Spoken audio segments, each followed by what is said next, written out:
Hello, and welcome to Think Tech Thursday. A round of applause, ladies and gentlemen.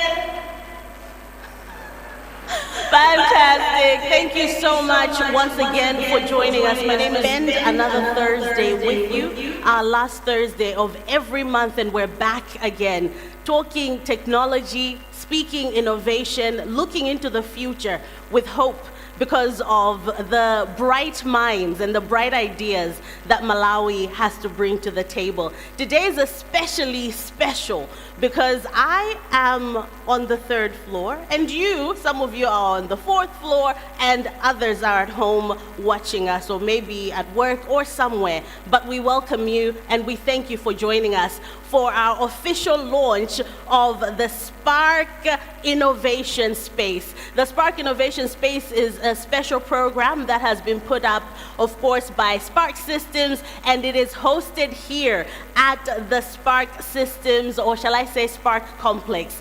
We are very lucky as a nation to have a space like this that will carry the innovation and the many big ideas that people have to change not just the trajectory of Malawi, but of the region and the world at large. This place will bring systems and will also bring support to the ideas of the people of Malawi, and this will be the home for innovation. So a huge thank you, of course, to Sparc Systems for bringing us the innovation space.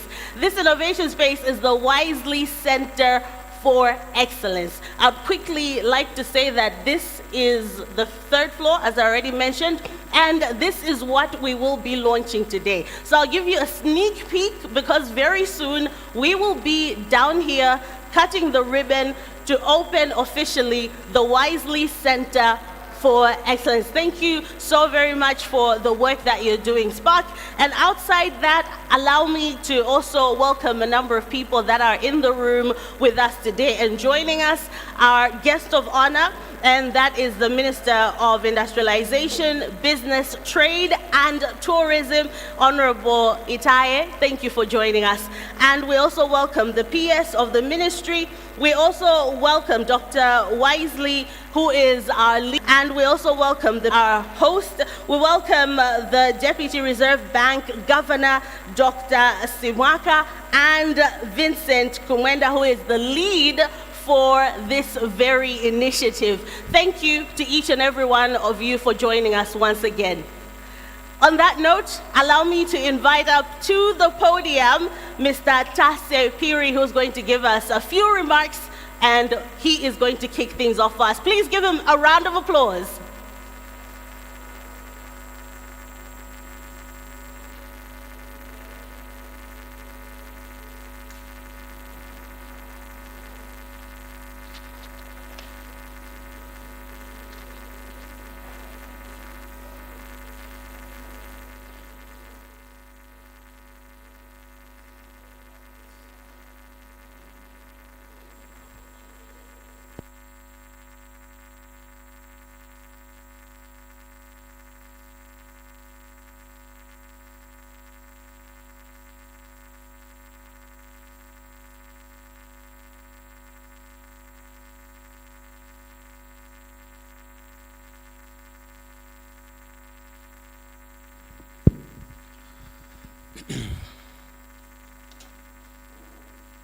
Thank you very much, Ruth.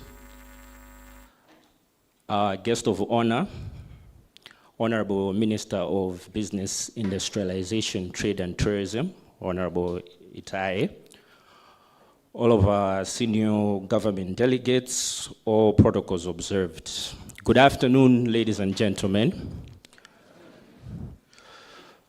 My name is Tase Piri. I am here representing Sparc Systems Limited. I'm just going to take you guys through a very short presentation.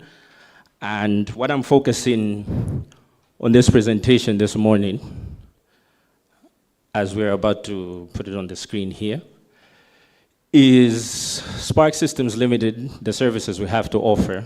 I know today is about the innovation space. So my job here is just to take you guys through what we do at Sparc and our journey to this point. the things that we do every day, the things that we have done over the years that have brought us to this point of launching the innovation space. As most of you may know, Sparc Systems has been in operation for over 10 years now, and we have a footprint across multiple countries, over 10 countries in Africa, with country offices in 5 countries, namely Malawi, obviously, Zambia, Tanzania, Mozambique, and Rwanda. In all our operations, we have the same vision, we have the same goal, and we have the same beliefs in the way that we work. And our beliefs are the quality and the standard of the work that we deliver, and also our strong faith in our people, our engineers, and the level of service that we are able to provide. It looks like you're just gonna have to listen to me. I do not have my presentation up anyway, but it's okay. I'll do my very best to explain so that we all understand, especially considering that, like I already said, my presentation is a very brief and simple one. So the first question that everybody will always ask, if they don't know, is what is it that you guys do? And we do quite a number of things. I'll just get into a few of them before, like I said, I'll just talk on some of the innovations that have brought us here. Systems integration. Okay. Systems integration. That's one of the main things that we do in today's digital world where there's so much going on, there's so much development happening. You find yourselves we have different guests here, I know from different sectors. There's always an issue of wanting to upgrade and wanting to support and wanting to have the latest systems and the latest infrastructures and development. And that's where as Sparc Systems, we come in. We have, like I said, expert engineers trained all over the world and trained to support the best and the best systems that you can have. And from installation to maintenance to 24/7 support, we are there and we're available and we're able to provide these systems. Cybersecurity is another point, is another part. Every time we have an event like this, I think you can see there's a District 30 banner over there. You always get the questions, what is District 30? I already got that same question today to say, everything is good, but what I don't understand is this one here, what is it doing? So District 30 is a part of us. District 30 is sister company, for lack of a better English, but essentially on the cybersecurity part, we noticed and understood the size of just exactly this one focus area is and the requirements to have special teams and to have extra special resources allocated to it, and that's where District 30 came about. And the other point I would speak to is infrastructure services. Some of you were here last time we were launching our data center, and data infrastructure services is also a very big part of what it is that we're doing here at Sparc. On here, where we have the data center itself, and we have also helped so many different organizations across the country and across the continent in the setup and support and designing and deployment of infrastructure services. I spoke about how we have our engineers that are trained and experts and licensed. These are some of the partners that we have, as you can see. We have partners, again, from all across the world, and we are certified in dealing with products and services from all of our partners.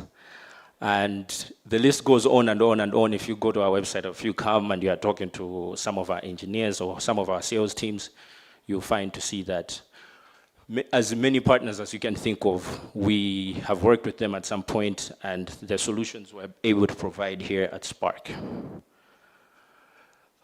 Enterprise access control solutions. This is something that we also had a Think Tech Thursday episode of once upon a time. And these are services that we're also providing.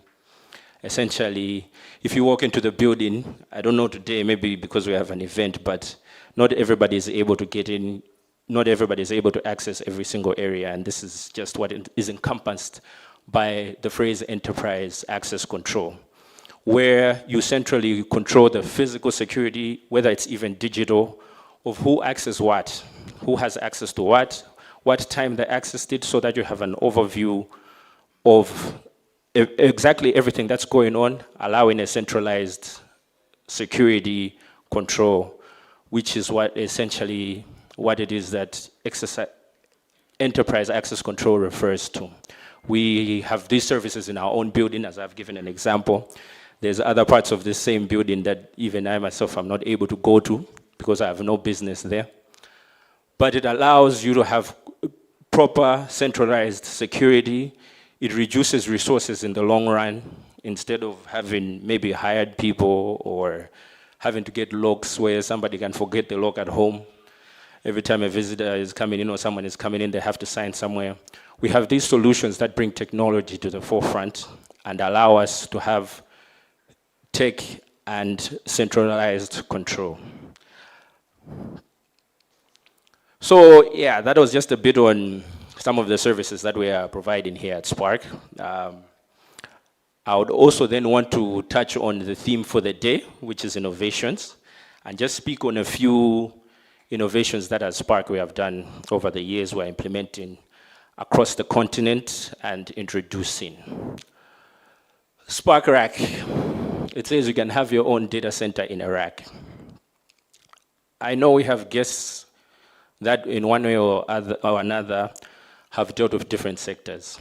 I'll give an example of maybe in the banking sector. A bank will have district branches, as they call them, or in the health sector, you have district offices or district hospitals. In this world, everything is driven by data. Like I spoke on the data center, you need to have all of this data centralized. But also in other industries and in a lot of industries where you have all of these satellite offices and you have all of these district offices, you will always find that the data for that one particular place needs to be kept there or needs to be managed to some level, needs to be managed locally, because you can't constantly say you're updating the centralized server or every single time that something happens. I think that will take up a lot of bandwidth, and we all know the issues that we are still overcoming. So what happens is the solution comes in is to have your own data center, server room, as they call it. So you set up your little room and you make sure you have a raised floor. That's if you are doing things right, so that the cables can go underneath and you have a clean and safe space. You make sure you have your air conditioning and it's always on code so that the server room is cold. You make sure you have your security, whether you put a physical lock or you put biometrics on the door. All of these things become an investment, and they take up a lot of resources, a lot of time, and space. So what the Sparc Rack is doing is essentially giving you one rack with your entire system, with your entire data center system in that one rack. We have some in this building. I'm not sure if they're on display as we guys move around. But if you need to see, you can just find me and we can make an arrangement. So essentially, the Sparc Rack will have the cooling that you need in this one rack, the backup power that you need in this one rack, all of these connectivities that you need to have in this room or that you're setting up in this room in this one rack.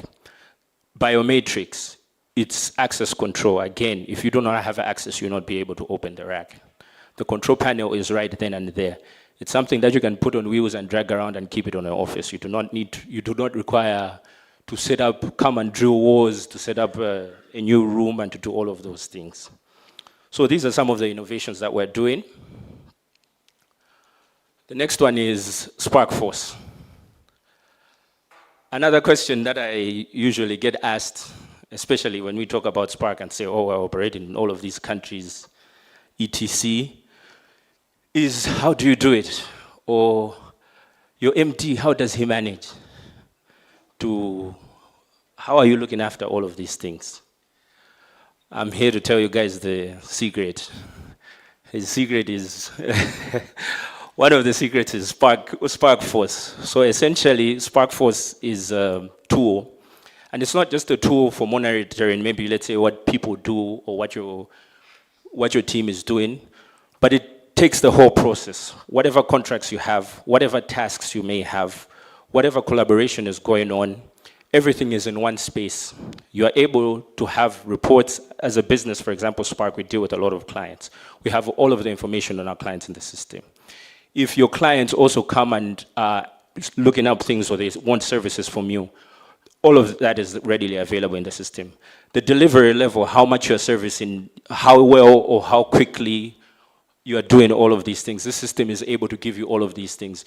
If somebody's not getting to their job on time, you're able to see. If there's an issue that's hindering them, you're able to see. If there's an issue that they need, or an engineer that needs to be assigned to a different case because a different thing has come up, and this one engineer, maybe it's not his expert field, all of those things, this system is able to show you, and you're able to easier governize and easier manage your day-to-day tasks, but also from an operational point of view, you are able to see, you are able to do reporting, you are able to see past businesses, you are able to refer to things that you did right, you are able to fix things that you did wrong.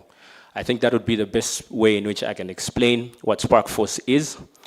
And like I said, all of these things are here and are available at Sparc Systems Limited. You can get in touch with us. I think I'll touch on just one more thing, because Cyrus, when we speak of innovations, I always think students or people that are coming out of the universities.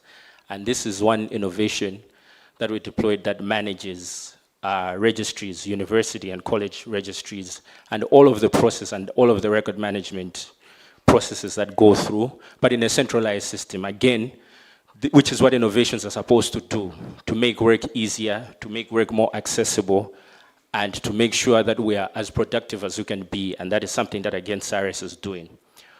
We also have worked in different industries and with different organizations, and these are some of the systems, just by name and short descriptions, that we have been able to do and to provide to different organizations. ComplyQuest, which is anti-money laundering and combats terrorist financing systems. The farmers' payment systems, which is a really good one, that works on regulating payments to farmers, all the way from making sure farmers are paid on time, making sure nobody is paid below minimum wage, as an example, making sure there's no child labor, only farmers of age are hired. So they're very innovative things that also push development and push the standards in our communities.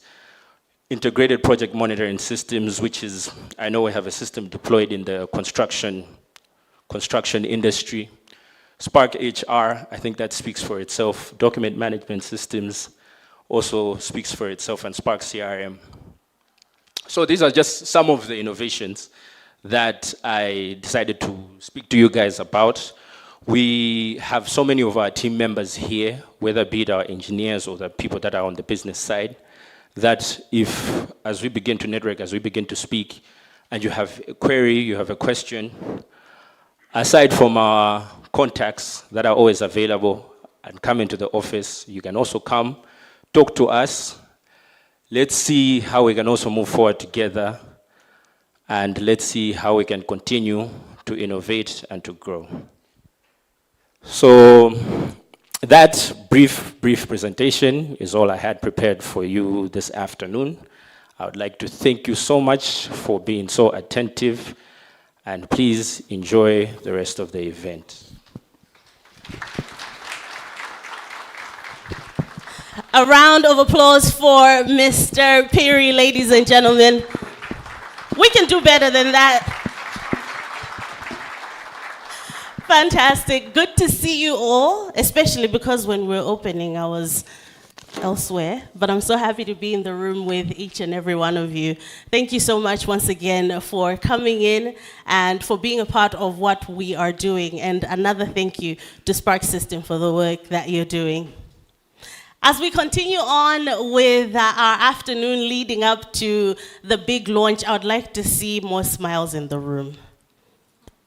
More teeth, please. More smiles in the room. Yes, because it's such a big day, and it's a great day for Malawi as well, as we're looking at innovation. Innovation needs a home, and that's what has been created here at Sparc Systems. Now, speaking on the issues of innovation and ICT, allow me to make mention now that ICT services actually rank second on the export list for Malawi. So right after tobacco, Dr. Wisely has been speaking about this often, and even this afternoon when we met, he brought that up again, because it is that important that we do pay close attention to what's happening within the industry because of the impact and the potential impact even that it has, and it has proven itself so far. So I'm glad that we get to be here together to speak on that and to share insights on the same this afternoon is a distinguished economist and a leader that's helping shape Malawi's economic landscape. Ladies and gentlemen, please help me welcoming to the stage the Deputy Reserve Bank, and this is from the Reserve Bank, and this is Dr. Simwaka. Please give him a round of applause as he comes on up.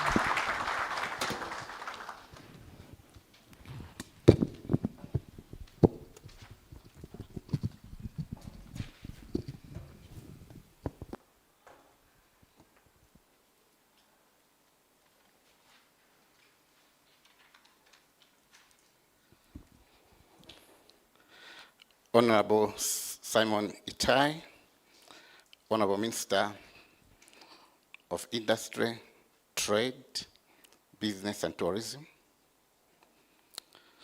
the PS, I see the PS for Information, and the PS for Trade was in, but has just left, I think.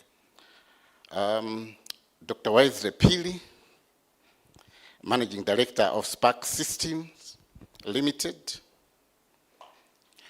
distinguished captains of industry, representatives of development partners, members of innovation and entrepreneurship ecosystem, members of the media, ladies and gentlemen, good afternoon. Let me begin with a quote. The future does not arrive as a pre-packaged commodity. It is built idea by those bold enough to imagine it and disciplined enough to create it. It is an honor, a moment of profound optimism to stand before you today at the launch of the Sparc Innovation Space. Let me begin by congratulating Sparc Systems Limited under the brilliant and visionary leadership of Dr. Wisely Pili and the entire Sparc team.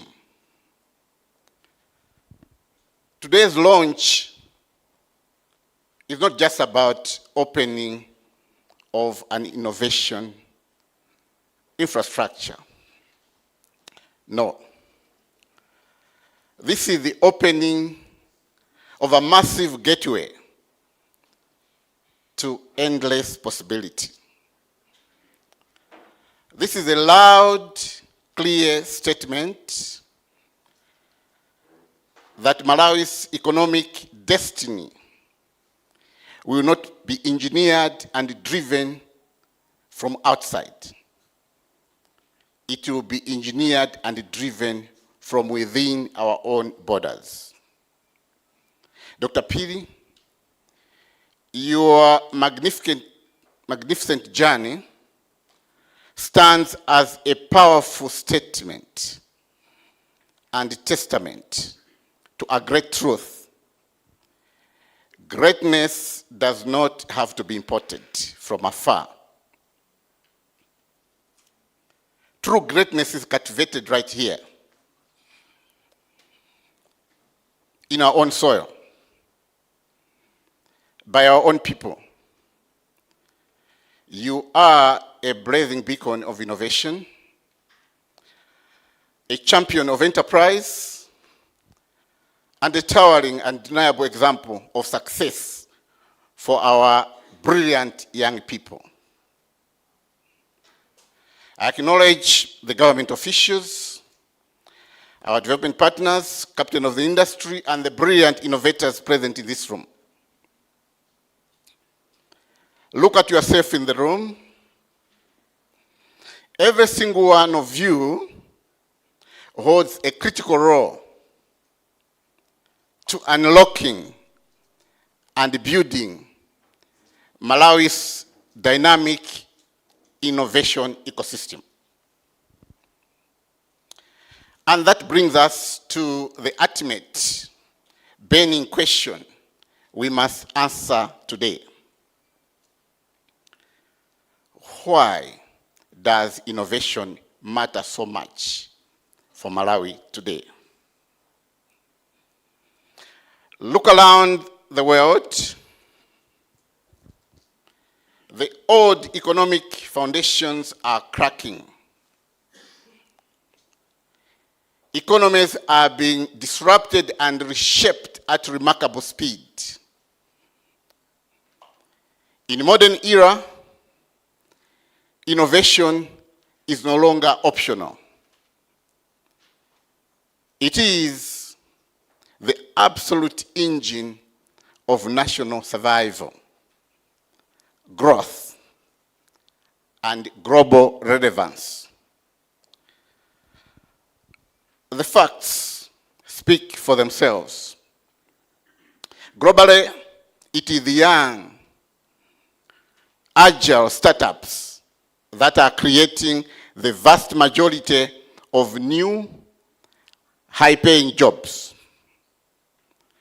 Technology-driven firms are scaling up and sprinting ahead, while traditional legacy industries are left standing still. For Malawi, this message is clear, loud, and urgent. We cannot secure our future by doing more of the same. We will only secure our future by doing things differently, more efficiently, more creatively, and more competitively. Innovation is what allows us to increase productivity, unlock new markets, and transform challenges into opportunities. And when innovation takes hold, it finds its strongest expression in the growth of young startups.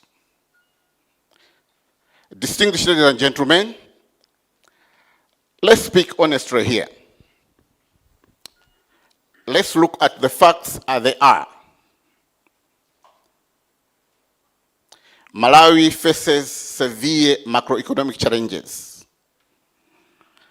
chronic foreign exchange shortages, low productivity, and a dangerous vulnerability to external shocks. When the global economy sneezes, we catch a massive cold. These are hard realities. But I do not see despair. I see a massive opportunity. Look at startups across critical sectors, such as agriculture, finance, logistics, and even healthcare. They are not waiting for a perfect world. They are already creating brilliant solutions for our local realities. These are not small, struggling businesses. They are the true engines of national economic transformation. Every successful startup creates jobs, generates income, substitutes unnecessary imports, and strengthens the country's balance sheet. More importantly, they open the door to something Malawi urgently and desperately needs, and that is expanded exports. Let us be clear. To achieve sustainable growth,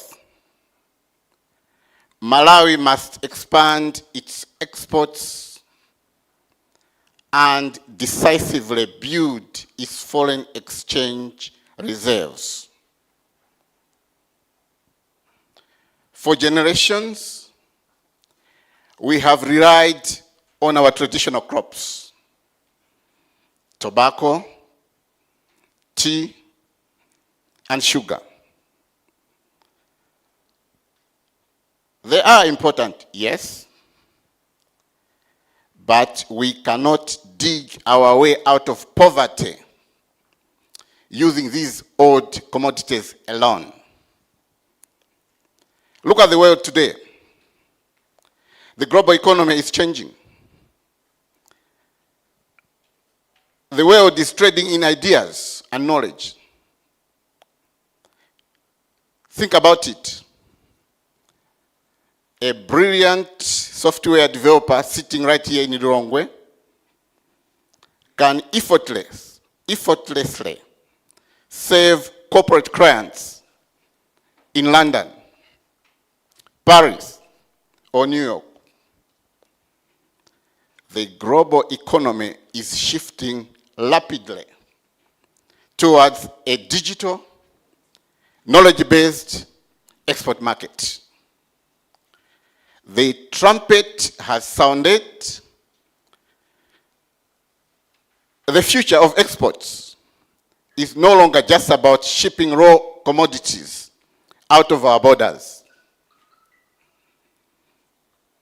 It is about exporting our innovation, our boundless creativity, and our cutting-edge technology. We should view today's occasion as an important step in creating the domestic capacity that Malawi fundamentally needs to build a modern economy. But let us be practical. For young innovators to fully see these opportunities, we must tackle the elephant in the room: access to finance. This is exactly where Sparc becomes a game changer. By taking our youth by hand, strengthening their corporate governance, and making them investment ready, Sparc is building a strong bridge between low talent and institutional capital. When you build stronger, bankable startups, you create gold standard opportunities for investors, for banks, and the entire macro economy. At the Reserve Bank of Malawi, our primary duty is to provide a stable macroeconomic environment by reducing inflation, easing foreign exchange constraints, and making sure that finance is accessible to those who need it most.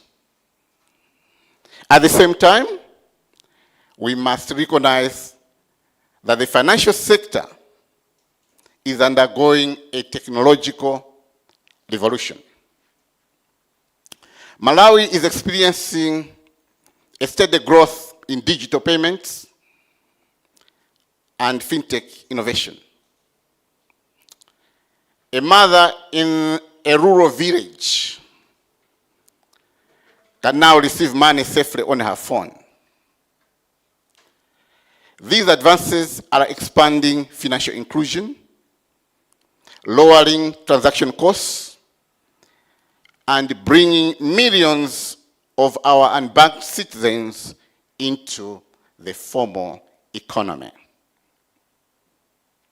Our startups are at the very heart of this revolution.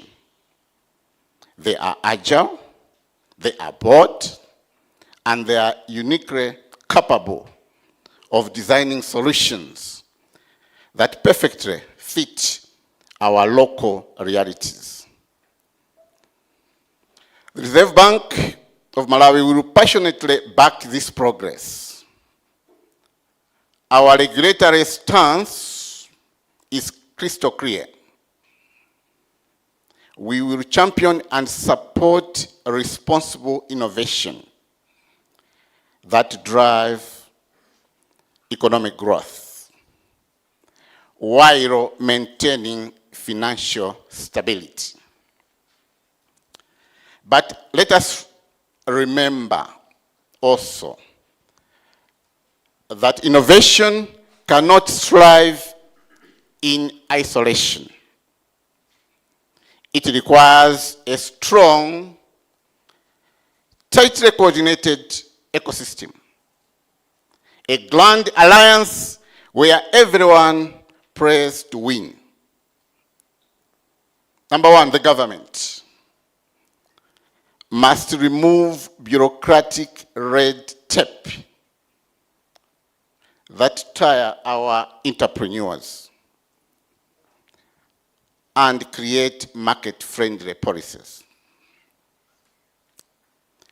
The regulators, they must ensure stability while offering a safe, encouraging space for new ideas to grow. Our financial institutions, please move beyond investing in government securities and provide capital to young innovators. Our universities must modernize their academic programs to develop technical talent that matches market demand. The private sector must trust and buy local products. And incubation hubs like Sparc must act as nurseries where raw ideas are nurtured into successful businesses. As the beautiful African saying goes, if you want to go fast, go alone. But if you want to go far, go together. Malawi has no choice but to go far, and we will do so together. Finally, I want to speak to the hearts of the entrepreneurs and innovators who are here today. The ball is in your court. solve real problems, build solutions that people desperately need and can pay for. Think beyond the borders of Malawi. Design your solution for continental and global scale. But hear me clearly on this. You must operate with discipline, strong corporate governance, transparent accounting, and full regulatory compliance. Reject shortcuts. Shun the temptation of quick compromised gains. True lasting success, as you may know, is anchored on uncompromising integrity. Let me remind you from a regulator's perspective. There is zero innovation in illegality. Regulatory evasion, cutting corners, and smuggling are not entrepreneurship. They are economic lawlessness. And guess what? They will eventually destroy your purpose and collapse your enterprise.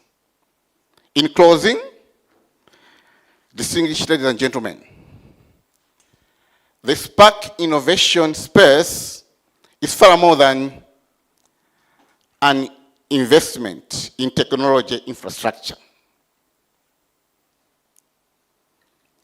It is a high-yield investment in human imagination and a massive vote of confidence in the intellect of the Malawian youth. The ideas born right here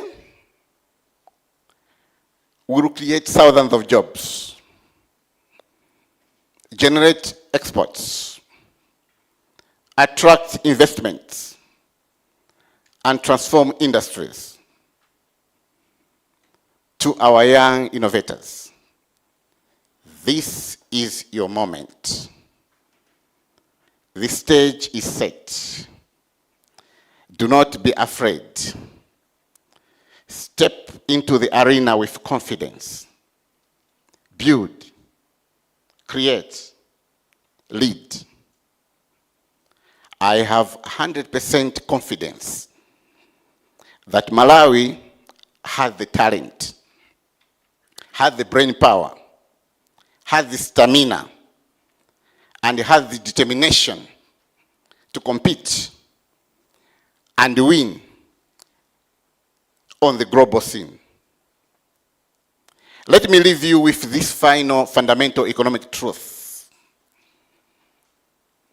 The strongest, most resilient economies on earth are never built on natural resources alone. They are constructed on the unyielding bedrock of human ingenuity, innovation, and ethical entrepreneurship.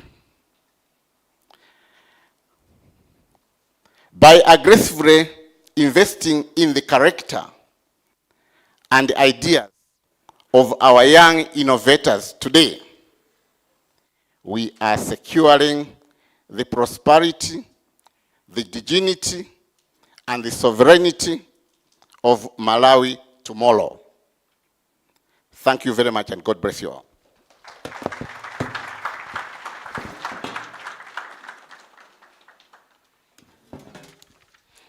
Another round of applause, ladies and gentlemen. A huge thank you to the Deputy Reserve Bank Governor for those remarks and for giving us the keynote. A call there for creativity, and outside creativity for us to be competitive and unlocking new markets through innovation. Well, Sparc Systems with the Sparc Innovation Center brings that answer, as he's already made mention to.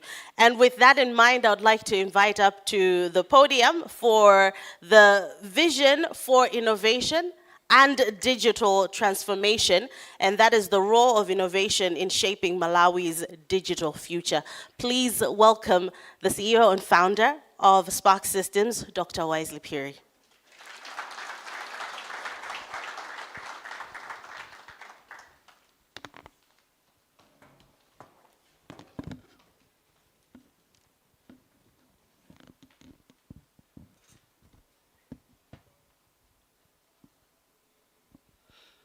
Good afternoon.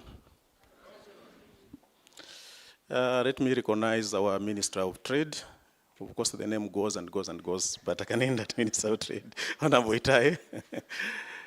Thank you for coming and being with us today for the launch of this space. And the PS I know is just walked out, and also the PS in the Minister of Information. Thank you for coming. And the Deputy Reserve Bank Governor, we appreciate you coming here. You know, when we're calling innovators, sometimes they keep on complaining to say, but will the regulator approve this? So it gives a lot of courage to the innovators when we got the regulator in the room. Thank you very much for coming, and your entire team, and all the directors of various government entities, the private sector, the youth. Thank you for coming, and let's see how we can help each other grow and move forward. I'm just remembering to say the times that I've gone to the central bank to do some works, the first thing that they normally do is, can we pray? So I thought the governor would say, can we pray? So instead of praying, I will just say one verse from the Bible, which says, a foolish son makes the mother cry, but a wise son makes the father proud. And today, calling in the regulators and the minister coming in here, we hope we're making you proud. So today we'll be launching the innovation space, which is the Sparc Innovation Space. And most of you know us, we've been pushing for a lot of the digital innovations for over the years. Since 2013, we've grown from a small office in Branta to now having this as a head office, to going into a number of countries and representing Malawi and Africa from there. So today, when I was talking to my team to say, we're launching this, what do you want me to talk about? I don't know if Aris is around. Aris, are you around? So we've got one of our team members who is from the Zambia office, runs the marketing team. Just say hello in Nyanja.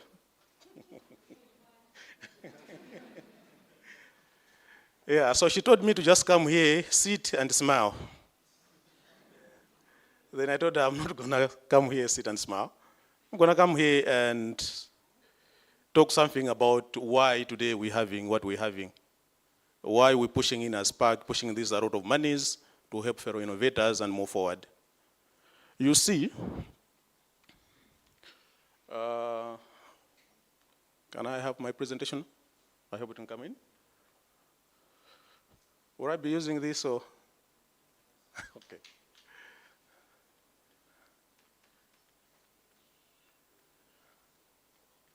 Okay.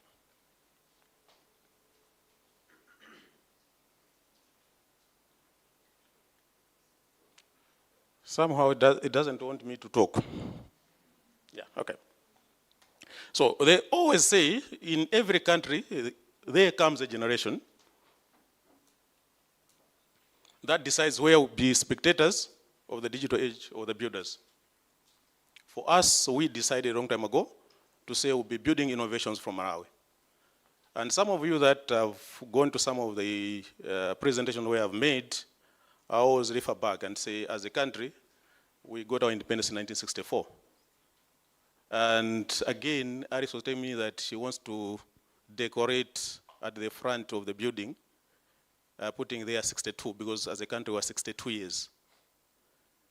And I told her to say, but the government is saying we're doing austerity, we don't need to be doing this and spending monies. And says, no, you guys, you're 62. So 62 is an odd person.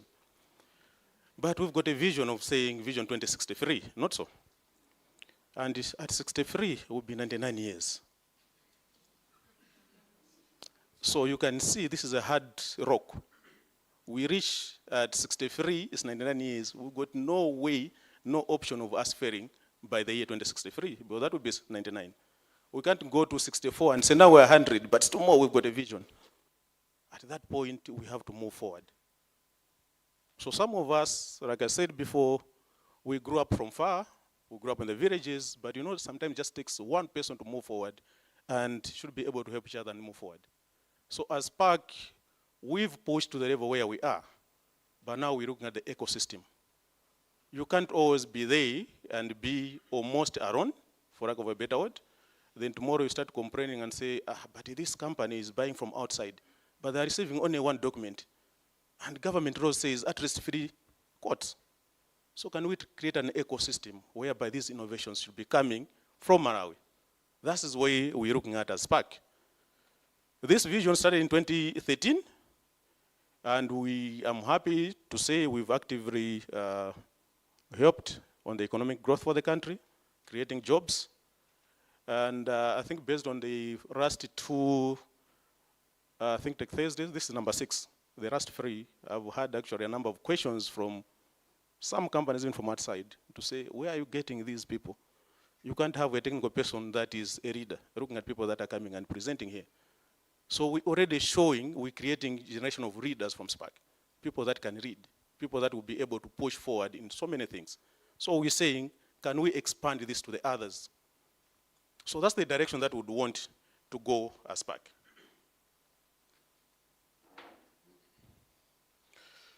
You see, when you're moving forward, at this point, it's no longer a question of where Malawi will go digital. We're already going that side.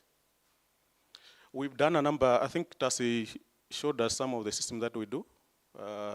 One of the sides where we're doing a lot at the banking side, on the banking sector. And today, you know, we're having a lot of people that would come and ask and say, can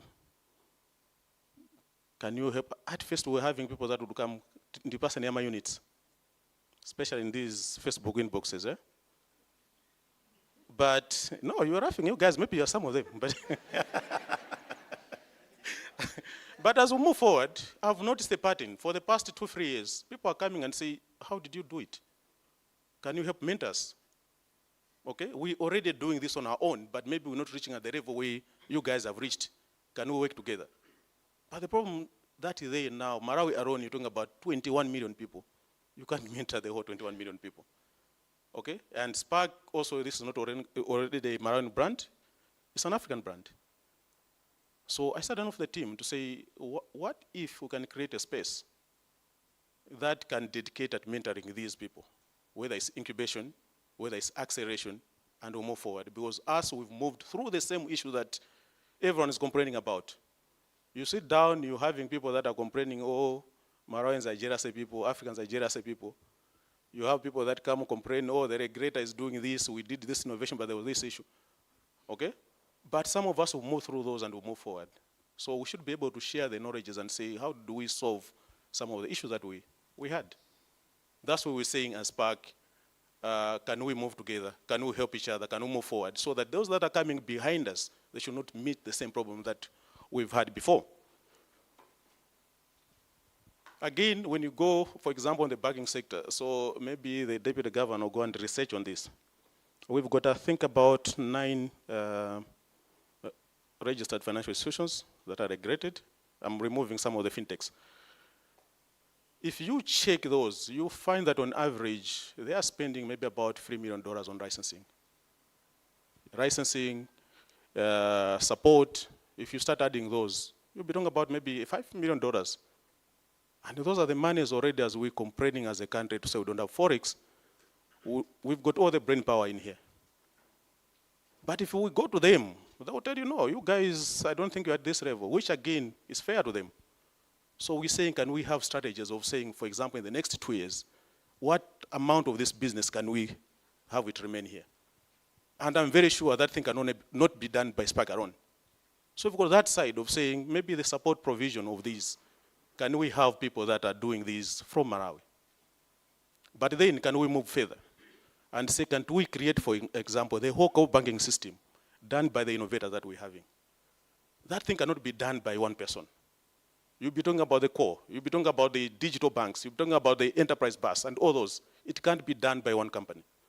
Can we sit down and collaborate and move forward? And if we start those in Malawi, it gives us also a real way to be able to export those going outside. As Sparc we've shown already to say, we've gone in 10 countries already.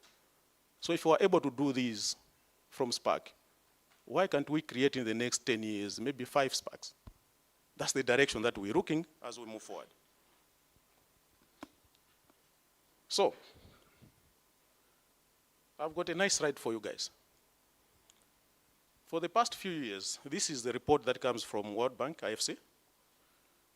ICT services is showing as the fastest growing export that we're doing from Malawi. And those are the numbers that we're playing with. Over the 3 years, we had $154 million in ICT services. And this was bigger if you compare with Zambia and Mozambique. I think Zambia should be around 25, Mozambique about 13. These are the figures that are coming from Malawi. So already as ICT, we're showing that we're able to do a lot of stuff for the country. Can we scale it out? That's the direction that we should be looking at. So when you sit down, maybe you start asking to say, I've started showing where they're coming from. Eh? Now, what are we praying with? The African digital economy, this again is according to the World Bank. They had an estimate of $180 billion by 2025, which was last year. This is the economy that we're praying around. So should we be sitting down here and say, we've exported over the 3 years $154 million? We're supposed to be happy, but should we be happy if we're looking at these figures? And every time we're having the governor, the government coming and complaining you're not generating enough Forex, there is already Forex out there. We're talking about the Africa Free Continental Trade Area, all those countries that are coming together. So the market, when you're doing the innovations, you're looking at Malawi alone, you're missing the point. There is monies out. And again, if you look at the 2025 now, we're talking about $4.1 billion that was raised by African tech startups. But the strange part of all this, none was from Malawi. You might be asking, ask Sparc Mnadi what? We refused. But anyway. So, the monies are out there. It's up to us to be able to get these monies from out. We're sitting down and looking at, for example, mining, agriculture. It's capital intensive. But we've got these soft products that we should be able to sit down and be able to generate. We've had investors coming in. Actually, I've had meetings with even the World Bank guys, they also came at some point. I've seen a number of investors from outside. When they're checking from outside, most of the time they're just looking at Sparc. So most of the things that they're bringing, sometimes we refuse and say, no, this is not the direction that we would want. But when we're saying no, it would have been an opportunity for someone else to be able to get. And that would have been an opportunity for the central bank to say our coffers now have moved from 3-month cover to maybe 10-month cover. Those should be the targets. So what we're saying is, if these guys already they're looking at the African continent, can we be able to create the environment where we should be able also to export these services? That's the direction that we're looking at Sparc. Now, the question would be, why the innovation space? And do we have the people that will be able to work with us on those? So far, I remember 5 years or so ago, I had some people from Japan, where they had to fly into our offices in Branta because we were not in here. And when they came in there, they said they want to meet the MD for Sparc. And one question that they asked me was, we went to Rwanda, to one of the banks, we've seen some solutions, and we're impressed. And the country manager said these things are done by Sparc and the head offices in Malawi. So we've thrown in here to just understand where you're getting these skills. And those skills have been gotten from our investors from here. That was 5 years ago. And by then they were saying, if you look at the average age, our friends, most of the people that are a bit older, we also got the young age. So in terms of the age, in terms of the skills, we're a country that has already the skills that we do have. But how do we come together and be able to create the solution that we want to do? Over the years, we've seen part of the innovation spaces or hubs. But again, we should be looking at why is it that these unicorns are not coming from Malawi? Why is it that these investments they haven't come to Malawi? We are getting it wrong. We've done those research. That's why we're coming and say, can we help each other and to move forward? And in the next 10 years, I'll be telling you where we'll be looking at as we go forward.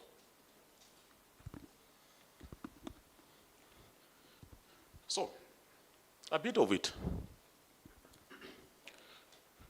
The old models that we've seen so far when it comes to these innovation spaces and the innovations that are coming out of Malawi, and I should say these are knowledge that I've gotten also because I'm also part of the judges in a number of forums. There's, I think, the Total Challenge where I'm also a judge there. There are a number of forums where I'm a judge. And I've noticed a number of the innovators, when they come in, the solutions, you can literally see that these are not designed for us. But they're going out looking for monies. Because from day one, there's a donor that comes and say, can you create an innovation around this space? So in the next 5 years, you've innovated something, but it's not for our market. So for example, where we're sitting here, someone does an innovation argument sake. I will not mention the one that I've done, otherwise people might be angry with me. But someone does an innovation around, for example, air pollution. Do we have an issue of air pollution in Malawi? Yes, it is a problem, but do we have it here?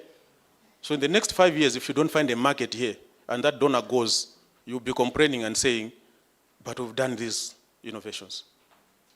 So know your market as you move forward.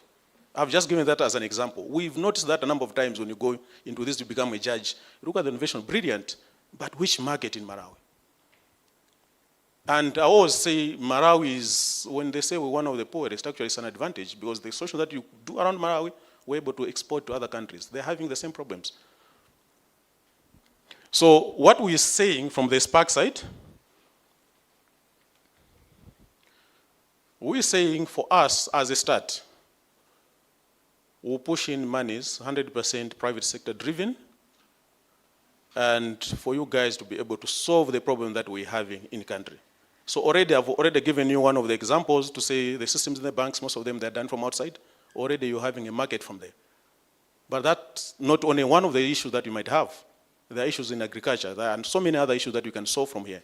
So we're saying you bring your innovations, we sit down, we fund, we put the seed capital, then we work with you. Even in terms of you, how you run your company, the governance, and moving forward. That's the side that we're looking at as the innovation hub. I've said, let's go to the next one. Okay.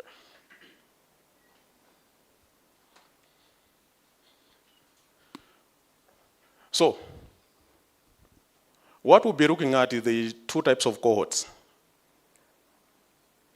So one cohort will be looking at the incubation. And I think Vin will come in and explain in details in terms of this. The incubation, we're looking at bringing people for a maximum of 6 months. We run you through, you're setting up the company, nurturing your innovations, how you run going forward. Then we also know there are others that already are out there and have been struggling.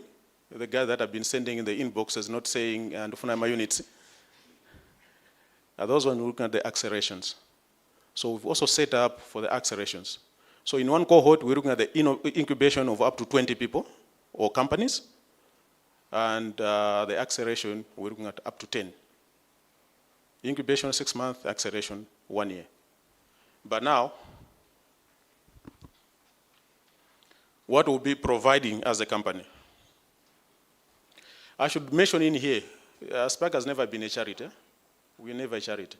Don't confuse when we go and donate these CSRs and all that. That's a budget for CSR. We're a profit or for-profit company. So we expect the innovators that are coming, they should be thinking the same, for profit. We can't push in, for example, 100 million. In the next 5 years, you're still going around and you still think you would go and ask for money somewhere. That's why we're saying we'll move with you as we move forward. So, number one, remove the issue of charity, that, oh, they're giving us money just to help us. They're giving us this space just to help us. We've got the data center. I think we launched the data center some few months back. So we're looking at that data hosting, where we're doing all these things in Malawi. But we'd want you to think the way we're thinking. At the end of it, you should be able to pay your bills. At the end of it, when we say, oh, we're done with you, can you go and set up somewhere else, move out of the building? You should have enough money to be able to sustain on your own. Those are the side that we'll be looking at. We'll be able to provide part of the engineering side of it, the corporate discipline, and the payment address from here. So, as of now, these are the investments that we'll be looking at. We've already pushed in 600 million into creating the space. You'll be able to go there and check the space. And I've told Vin to say, because Vin will be running this thing, I've told Vin to say we'll be pushing in an annual budget of 1 billion kwacha for these innovators that we're looking at. But remember, guys, I've said it's not charity. So we'll be able to sit down and look how we're going back those monies. And what we're looking at is not the Malawi side. So we'll be able to run through each other. Because the target now, like I said, you're talking about 21 million people. But if you look at 21 million people in Malawi, over 80% are in the villages. Can we think about how do we export these innovations and bring the dollars in here? So you bring in the dollars, then the discussion now changes to say, RBM, how do we access our dollars? Then that discussion, the goodness today, we've had the deputy governor. I know there will be in minutes. So at that point, we'll come back and say, we've done our part. How do we access our money? And within the same, so we're pushing those monies. We're pushing that, this is that we're looking about $1 billion kwacha in a year. What are we seeing as we move forward? The team is saying I'm overambitious, but I like being overambitious because we'll not be in this world forever. So we're looking at in the next 5 years to create at least 1 unicorn. Vin was saying 10 years, me I want 5 years. So the next 5 years, we're looking at least 1 unicorn. We're talking about the investment of up to $1 billion in some of these companies that we'll be creating. We'll bring in again from the Sparc side, which is over a decade of the experience in Africa. So we'll be able to move with you guys into the other markets where we're already in. So based on your products, if it's something that can be sold, say in Tanzania, say in Zambia, say in Burundi, we'll be able to go with the people that they're creating these solutions. So to be honest, I don't think this is an opportunity that comes often, but it's something that is here now. And you guys, you are eager to have some of these opportunities. And let's try to move together as we move.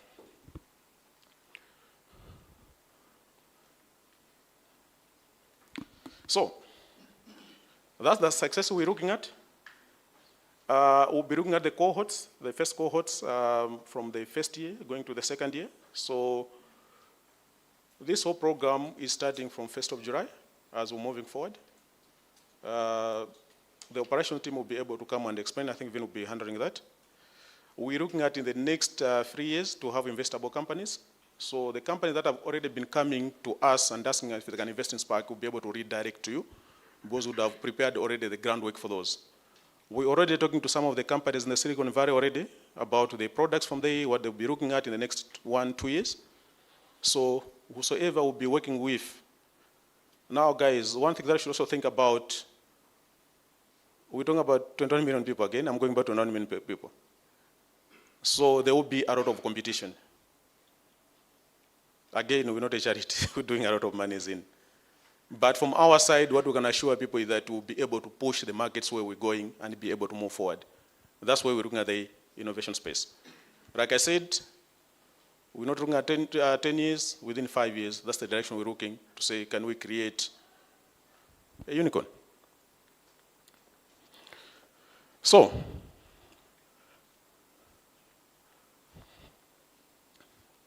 now, since we're together in here,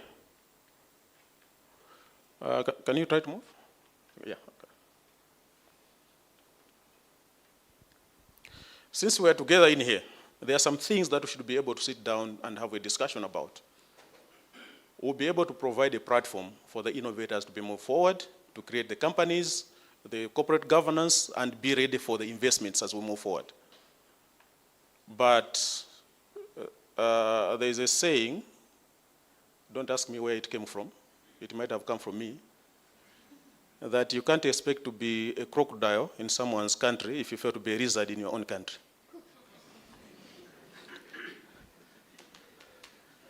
So, we would expect these investments to get their first customers from Malawi, from here. So my appeal to people in the room and people that are watching us now is, once these investments are ready, can we give them the businesses? Can we be able to push them as we move forward? I gave an example, I think the last Think Tech Thursday, where I was saying one of the banks in Rwanda, they were very happy to say, no, we've got top-range banking system. Oh, there's so many things that they explained. Only for me to realize then that actually we had done something better than them. So when I started explaining, they were talking about, okay, the central bank would know about this. They were talking about T24R10, where we had done T24R14. So these are years, R10, 2010, 2014, 2014. Then when I started explaining, the guy says, where did you do this? But when I mentioned the client in here and they had to go and verify, they gave us the business there. So it starts from home. Are we able to support these innovations? That's the direction that we should be looking at. In terms of the funding, yes, we're saying we're pushing the funding, but we're not ending there. I've told the team, as we're pushing in these companies, we'll be part of the shareholding team, but we've got the cap based on the requirement that the companies want, and the cap is 30%. So meaning the owners will still retain about 70%.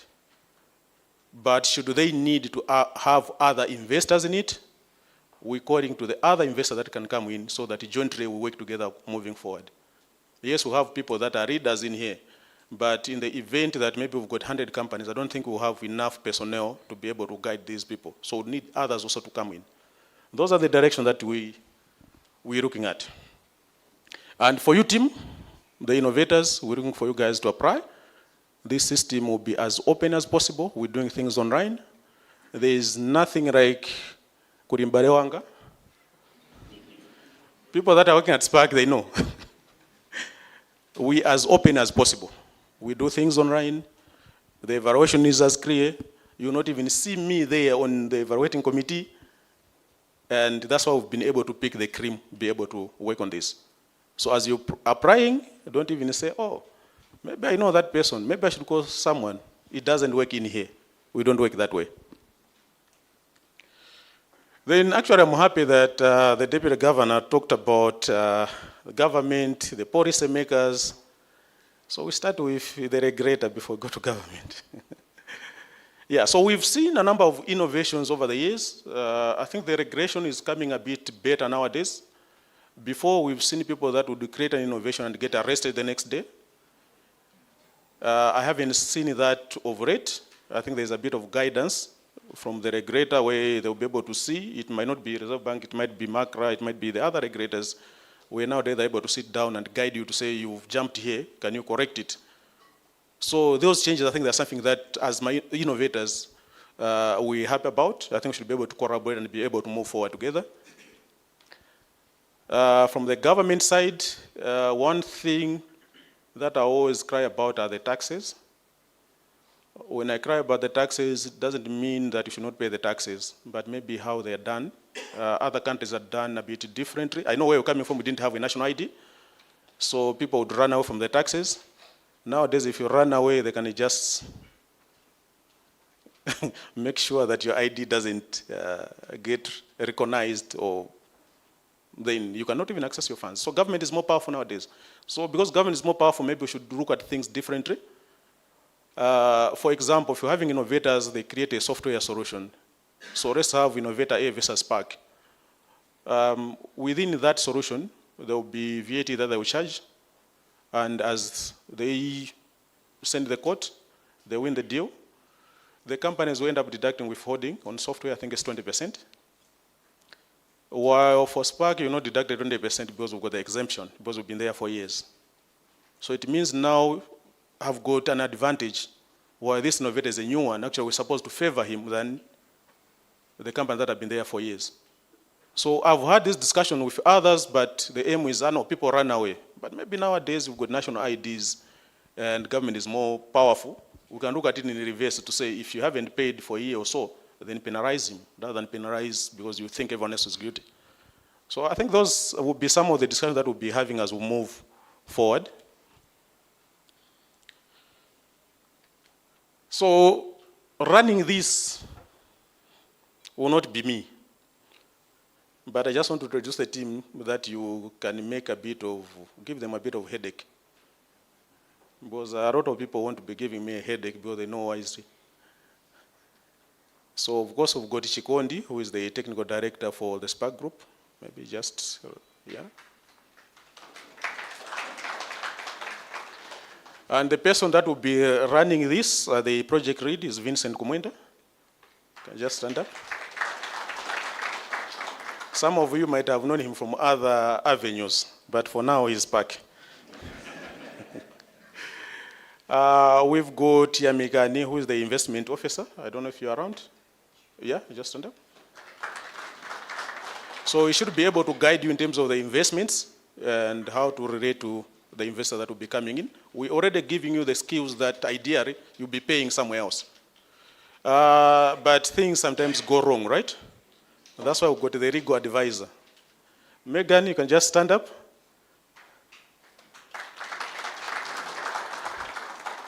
So that's your legal advisor. If things go wrong, she'll guide you, but I don't want her to be going to courts. So if you reach a level of going to courts, you've argued with the bigger guys, that's your issues. So in conclusion, I'll say the future is not for the forecast. We don't sit here and say, this is what we would want my future to be. But it's a choice that we'll make today, and that choice we have to build on it. So as we move forward, let's try to move forward, collaborate and move forward. At the end of it, we should not have people that will be coming after us have the same issue that we've met. As Sparc, we've met a lot of issues. I can start explaining maybe for 5 days or even the whole year. But at the end of it, I will not want you guys to meet the same issue that we met. Can we guide each other? Can we support each other? Can we move forward together? Thank you very much.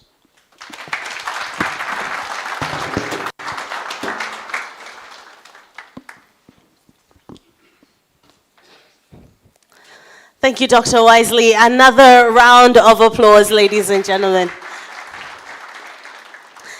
Fantastic. We thank you once again for this initiative, for this step that Sparc has decided to take to hold hands with all of the dreamers who actually come in and change things. So thank you for that.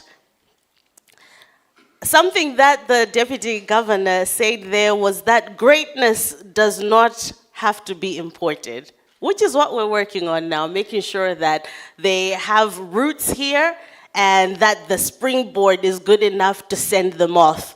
Now, to help cater to and nurture those that will be in the innovation space is Mr. Vincent Kumwenda. Please welcome him as he comes up to the podium.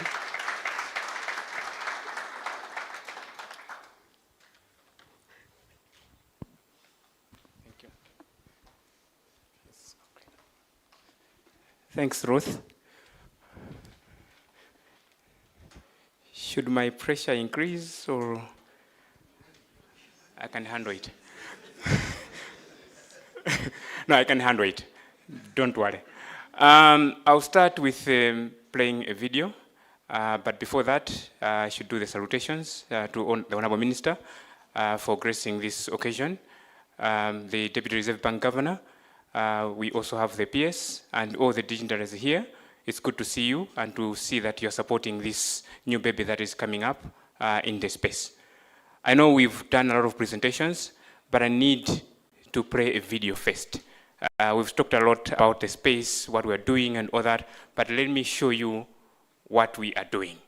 Maybe let me justify the 600 million that Wisely talked about. Help me.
Okay, to my presentation now, what I'm going to do is to give you a structure of what we are envisioning the Sparc innovation space, what we are going to do and how we are going to do it, all the things that has been said, what is the actual work that we're going to do for the next few years. Okay, I'm repeating this slide, which Wisely did. According to Partech Africa, 4.1 billion was raised by African tech startups. And there is no Malawian startup that was able to take this. There are two reasons, or there could be two scenarios. Number one, it's because our ecosystem is not that organized to report some of these. I know there have been some deals that have been done in place. I know there are grants, there are other things that have been done and all that. So it could be that reason. Number two, our businesses are not going to the next level where they're able to attract this kind of investment. Because you would see that 2.4 billion of this is in equity. There are a lot of venture capital investors that are willing to invest in Malawi, and they've been asking questions on where can we invest, who can we invest in. But sometimes, I've sat in a number of deals with people as well. Sometimes we are not ready, sometimes they are not ready, the model is not meant for Malawi, sometimes we're not well organized and all those things. So there is potential for us to tap into this. So one of my key metrics is, can we get a percentage of this? Even if it's just 1% of this, even just a smaller percentage, a point something percentage of this, by pushing 1, 2, 3 companies to attract venture investment, to invest in them from outside in that. So that's one of my metrics that I'm operating in, whether it's equity or debt. Why are we doing this? Okay. Why are we doing this? Oh, okay, I need to go next. What problem are we trying to solve by doing this? The first thing that we should know is that there's been a lot of high ideation activity in the Malawian ecosystem. For the past, I've been in the space for the last 10 years. I have seen a lot of activity at the bottom layer of the innovation space. A lot of hackathons, a lot of student competition, a lot of awards, a lot of things happening over the years. But we fail to go to the next level. According to research, only 5% of the activities that we're doing in the ecosystem are going to actual commercialization. Very few companies are going to start up proper companies that can be able to offer products and even scale, or even just struggling with adoption. You go to the newspaper today, you find someone has invented this software, someone has developed that app. 5 years later, you never hear about them. 5 years is a long time, maybe. 6 months later, you never hear about them. Probably the next 6 months, they'll come again with another app that they have developed. So there is a lot of activity that is happening right there. Trainings, sessions, a lot of things that are happening. Even in academia, we are doing that a lot. So there's been a lot of high activity in that area, but we're not moving to the next level. And at the same time, we have very low risk capital access. These days, even our banks are not willing to fund emerging ideas. We still have a hangover of the traditional way of investing in businesses. Movable assets, you should have this. Not even recognizing IP. Our banks are not even recognizing intellectual property, that sometimes people can invest based on your intellectual property and then you start ripping out after years and all that. So we've got very risk capital access. Even, I can assure you, I can list even over 10 programs that have come in, supported by investment partners that come in here to support investments in Malawi. But they end up following the same route of traditional way of investing in businesses. So we've got this challenge that we are facing.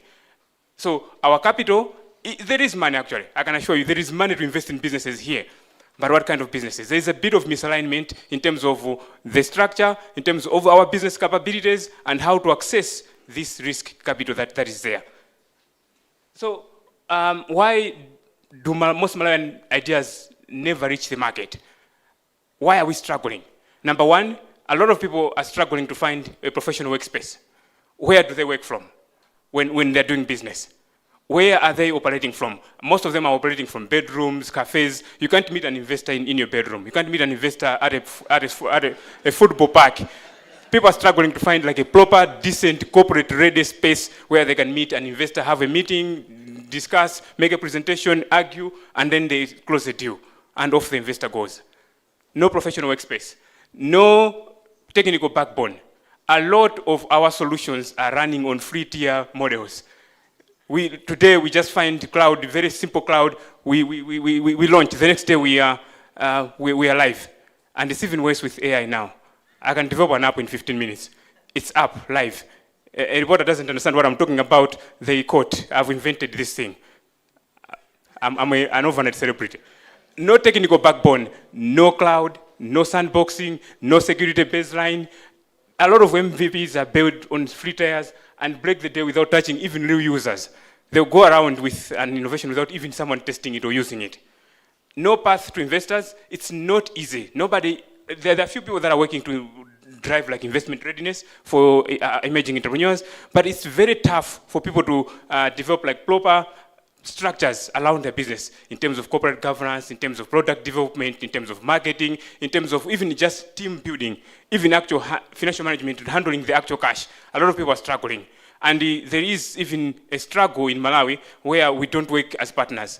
I would rather have 100% of zero than share maybe 2% with someone else. People would even argue, I started this myself, I can kill it if I want, instead of partnering with someone else. So there is no path to investors and no risk capital. There are a lot of grants that are coming in. Thank you, you've been holding the fort for some time. There are a lot of grants that are happening, but they can go to an extent. They've got a limit. How they can support and invest, they cannot hold your hand all the way to scaling and to growth. There are some that are doing that, thank you, but we still need more. And that's where the involvement of the private sector is very, very clear. I think Wisely has clearly said that I'm putting in my, like Sparc money in it so that we will start thinking as a business from day one.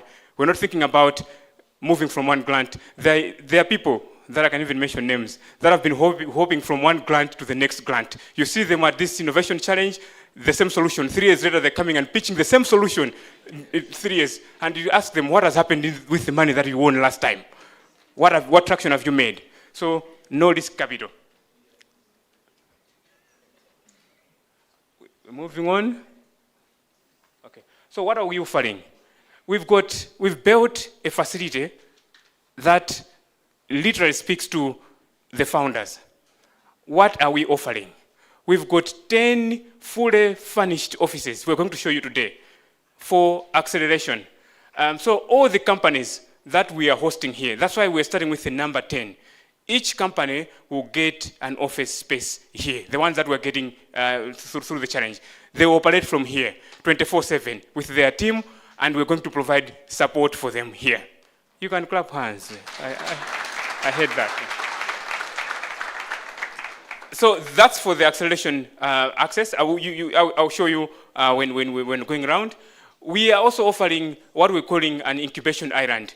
20 incubation workstations, dedicated desks for incubation, so that those that have good ideas. So for the first ones, you should have something that is on the market, you're generating your first revenue, you're okay. The next thing that we're doing is to scale. The second one, you coming in with a raw idea. Come with your idea, we're going to help you to shape the idea, but you sit, you have workspace. You can work from here, you've got a team, come with your team, work from here, we'll give you the support. We've got 2 boardrooms. Fully furnished boardrooms with smart TVs, everything that you can be able to run a legit business that an investor will come out impressed that you had a meeting with them. So these are open for investor pitches, board meetings, whether you're doing negotiations and all those things. We've got boardrooms. You can book them. There's a team that is going to guide you how to book the rooms, operate from here, and all that. And they're also open for the corporate world. I'll talk about that later. We've got a 20-seat classroom. So our trainings, we've developed a curriculum that will take you through, for incubation, the 6 months, for acceleration for 12 months. So we've got weekly sessions that we're going to do. We also have monthly master classes that we're going to do. And we also have one-on-one interactions with the different experts that we've put in place. So beyond maybe going to court if something goes wrong, Megan will be able to handle IP issues, contract negotiations, NDAs, everything that we require as legal support. We will be able to handle that. We've got an investment ready. Mikani is going to handle all your investor relations, everything, and guide you to become an investment readiness program company. We'll help you with all the negotiations and everything that the investment requires, and also do the actual training.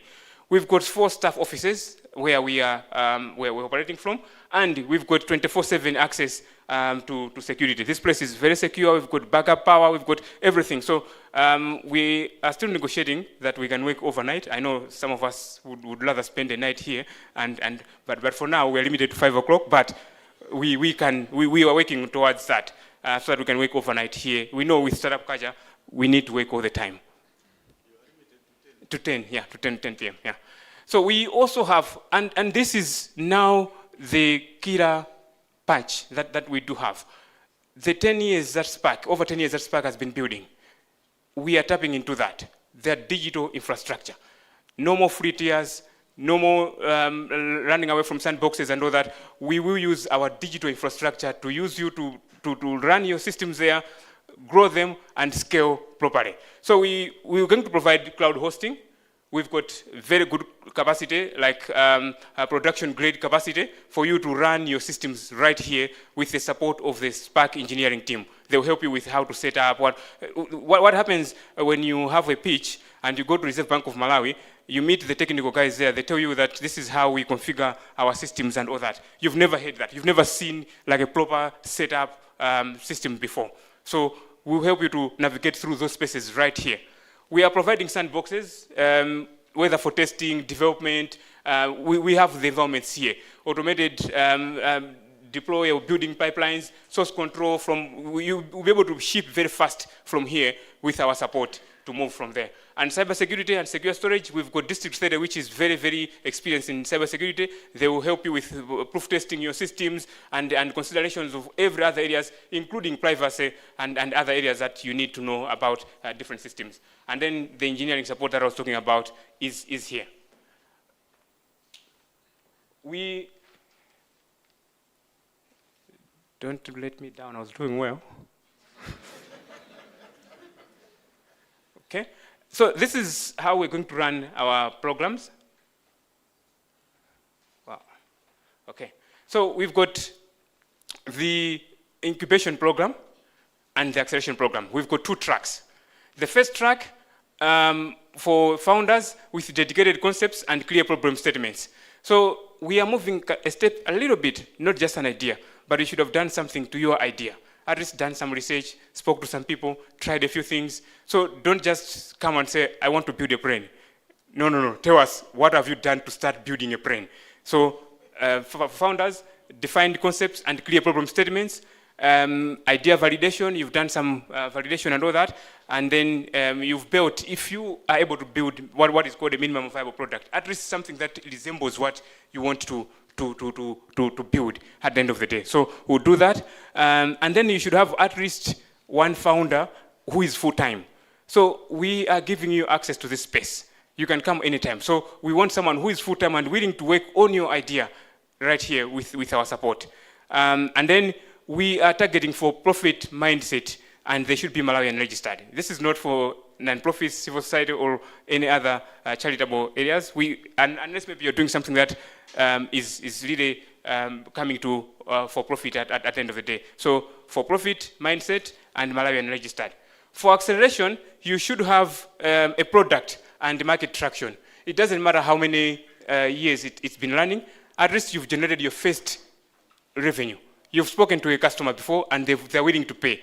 Demonstrate to us that you have a product and someone has paid for it. However period it has been running, it doesn't matter, even 2 weeks, even 5 months. But as long as you show us that you've made money from your product or service, then we're going to support you. So we also look for validated revenue model and clear unit economics, how you are doing your business, how you're coming to your pricing and everything, how you're selling everything that you're doing. At least you should have a validated revenue model. Of course, Yamigan will sit down with you and help you to develop like a proper financial model of your product and everything, but demonstrate to us, this is what I put in, this is how I'll get out, and these are my costs and everything that we can do and all that. And then full-time founding team, ready to scale. So our offices are accommodating 3 people per startup. So if your team is up to 3 people, or even if you are more, but at least 3 people at a given time will have access to use the offices, and even there's spare room that we can use for visitors and all those things that you would want to use our spaces. Similar, we're also looking for profit and registered entities in Malawi. Okay, so this is just a picture of what we're going to train you. Beyond giving you space and beyond giving you the support that we're going to give you, we're going to help you. For incubation, 6 months, right here on site. We were going to work together on problem discovery. We're going to work together on solution and lean canvas. At some point, we'll send you all in incubation, go and talk to your first customer. Talk to them, do a market research, talk to customers, what are they think about the product and all those things. And then you come back and start building a minimum viable product. You come back and then you go again to user testing and different iterations along the way. You go back, what are user, it's my favorite question. Every time somebody pitches to me, what are the users saying? And how did you change your idea based on what the users are saying? And then you go to the market. And then we'll have a lot of pitch and reviews. Our space can also be used to do demo days. We have a lot of demonstration days. Sometimes you don't need to bring people from outside. Even within the team at Sparc, you can book, I want to demonstrate my product to the community. So you have a demo day.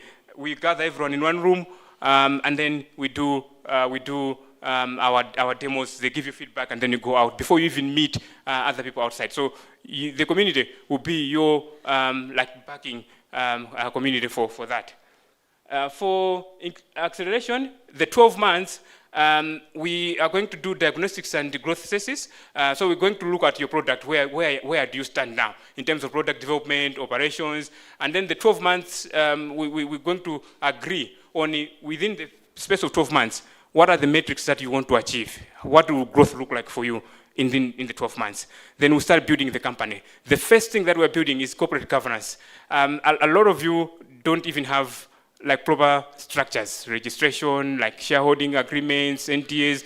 Today you agree with your boyfriend and girlfriend to start a company. When you break up, she owns 50% of the company. You can't agree and all those things. So we are going to understand corporate governance. And then we are going to also agree on shareholding capacity and all those things that we need to discuss. Financial systems, IP registration. So we are going all the way with IP registration. I think I've seen the National Commission for Science and Technology, they're here. Even if it means copyright, trademarks, actual patenting, and all that, we are going to help them to do that. We've got very unique ideas that Malawians have that are not protected and are being exploited. So we're going to help you with that. We're going to help you with market expansion and then investor pipeline. This is the cream of where the 4.1 billion is coming in. After we have done that, we are like fattening you for slaughter. The slaughter is here. There are a lot of investors that are interested in Malawi. We are going to put them in front of you. Convince us that you are ready now to talk to an investor.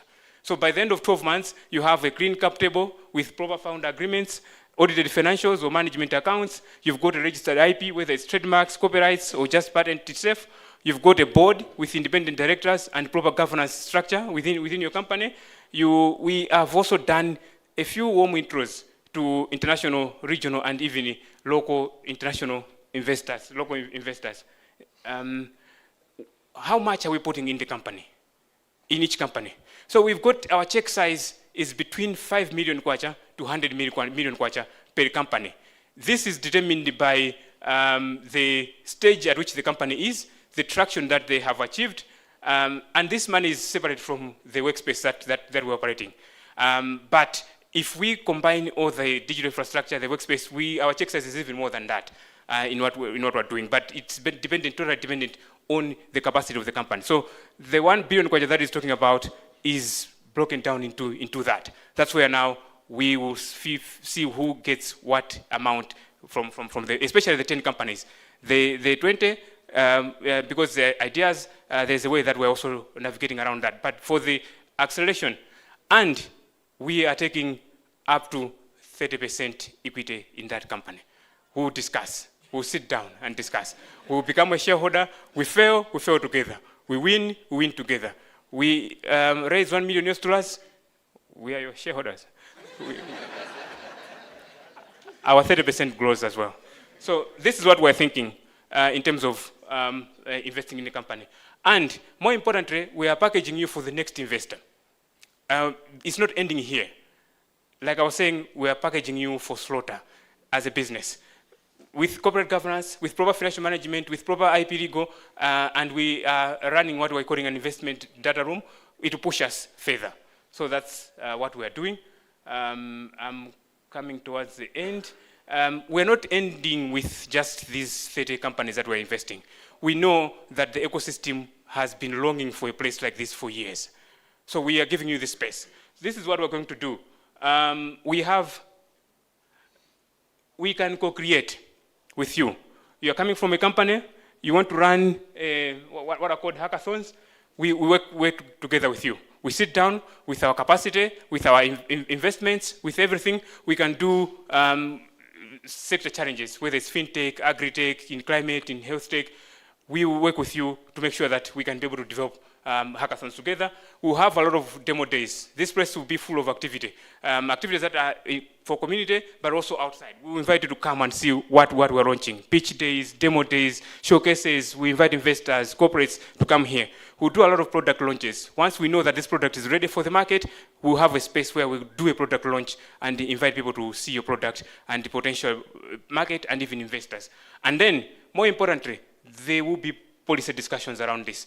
From the learnings that we've had, how can we contribute to further development of policy, further coming up with different policies that other countries are working on. So we'll have a lot of discussions with the regulators, civil society organizations, and industry leaders on how can we improve the ecosystem much, much further. I see the minister is smiling. We're touching his area. Yeah. So we want to work with you. You can also host events and programs, use the space or co-create new products. I'll explain how it works. we are introducing what we are calling the Sparc Community Builder Membership. So we've reserved a small space where it will be very competitive. I know when we started talking about the innovation space, people have been coming to say, how can I use the innovation space? I just need a table where I can work from. We know that. So we've created some space, and we're going to create what we're calling a flexible membership access. So you can become a member of the Sparc Innovation Space and use the space. Come here, work from here, use our internet, use our electricity. You can even borrow laptops. So we've got spare laptops that we can borrow you to work today, and then off you go home. Or just be part of the community, because you find people with different talents and different ideas working from here. So we've got what we're calling a hot desking access, an access card that will give you access to that. You can also book event spaces. You can also book our boardrooms. You want to have a boardroom that maybe doesn't look like your company, it doesn't, it's far away from other people, you come in and book a boardroom here. But these are not starting tomorrow. They're starting on 1st July. So take that, yeah. But for the application, we are starting the application today. As the time we're finishing to launch this, applications will go live. There's a live link that will circulate on our website, go live, and we're starting to accept applications right today. And they're going to run for 30 days plus. We're closing on 31st July. That's when we're going to look who's applied, and then we'll do the initial screening, then we'll do shortlisting, then we'll do due diligence. We want to see that what you wrote is did on the ground. We come and see you, we talk to you and verify some of the things that you talk to us, and then we invite you to pitch in front of an independent investment panel that we're going to put together here. And then, all things being equal, we want to start taking the first cohorts in September 2026. So the first people to occupy the offices will come in September 2026 after we've done all this process that we're doing. And then the real work will start now to start greeting each other, how we can become better companies. Lastly, how do you apply? All the application is online. Go to www.sparcinnovations.africa. This website is live right now. You find all these things. So if you've got an idea, go to Sparc Innovations.Africa. You're going to find that. If you have any inquiries, you can write me, or you can write anyone from the innovations at sparcinnovations.africa. Just write us an email, and we're going to respond to you. So this is my last slide. I'm looking forward to reading your applications and to have a conversation even when you come to visit the space. Thank you.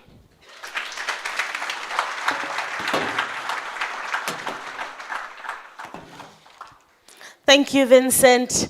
And as you can tell, he's very passionate about the work that he's taking on right now. And also, clearly, Sparc is ready to go and to take on the innovators. With that in mind, I'd like to open the floor for a short while for questions, and then we'll get to our guest of honor to actually launch this thing. But let's get some clarification where we need clarification. If you could quickly shoot your hand up if you have a question, and a mic will be brought your way. Yes. If I could have a mic over on that end. Actually, I'll just come to you. I think that would be quicker.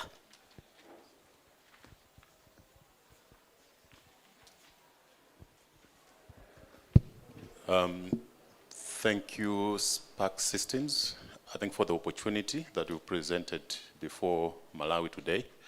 It's just a small question. Are you targeting those in the ICT space, or you're targeting all sectors? So all sectors, I mean agriculture, environment, health, or it's just the ICT space? Thank you. Any other questions? So there's another hand back there. Please introduce yourself as well. Thank you. My name is Nyako Konsona, Junior. Also, let me congratulate Sparc Systems. This is a very big milestone. It's a very big milestone that has happened, not just for Sparc, but I think for the country as well, and the youth, the young entrepreneurs. My question is related to access to finance. So as for myself, I'm a banker, and it was commented that banks, yes, have a traditional way when it comes to financing and things like that.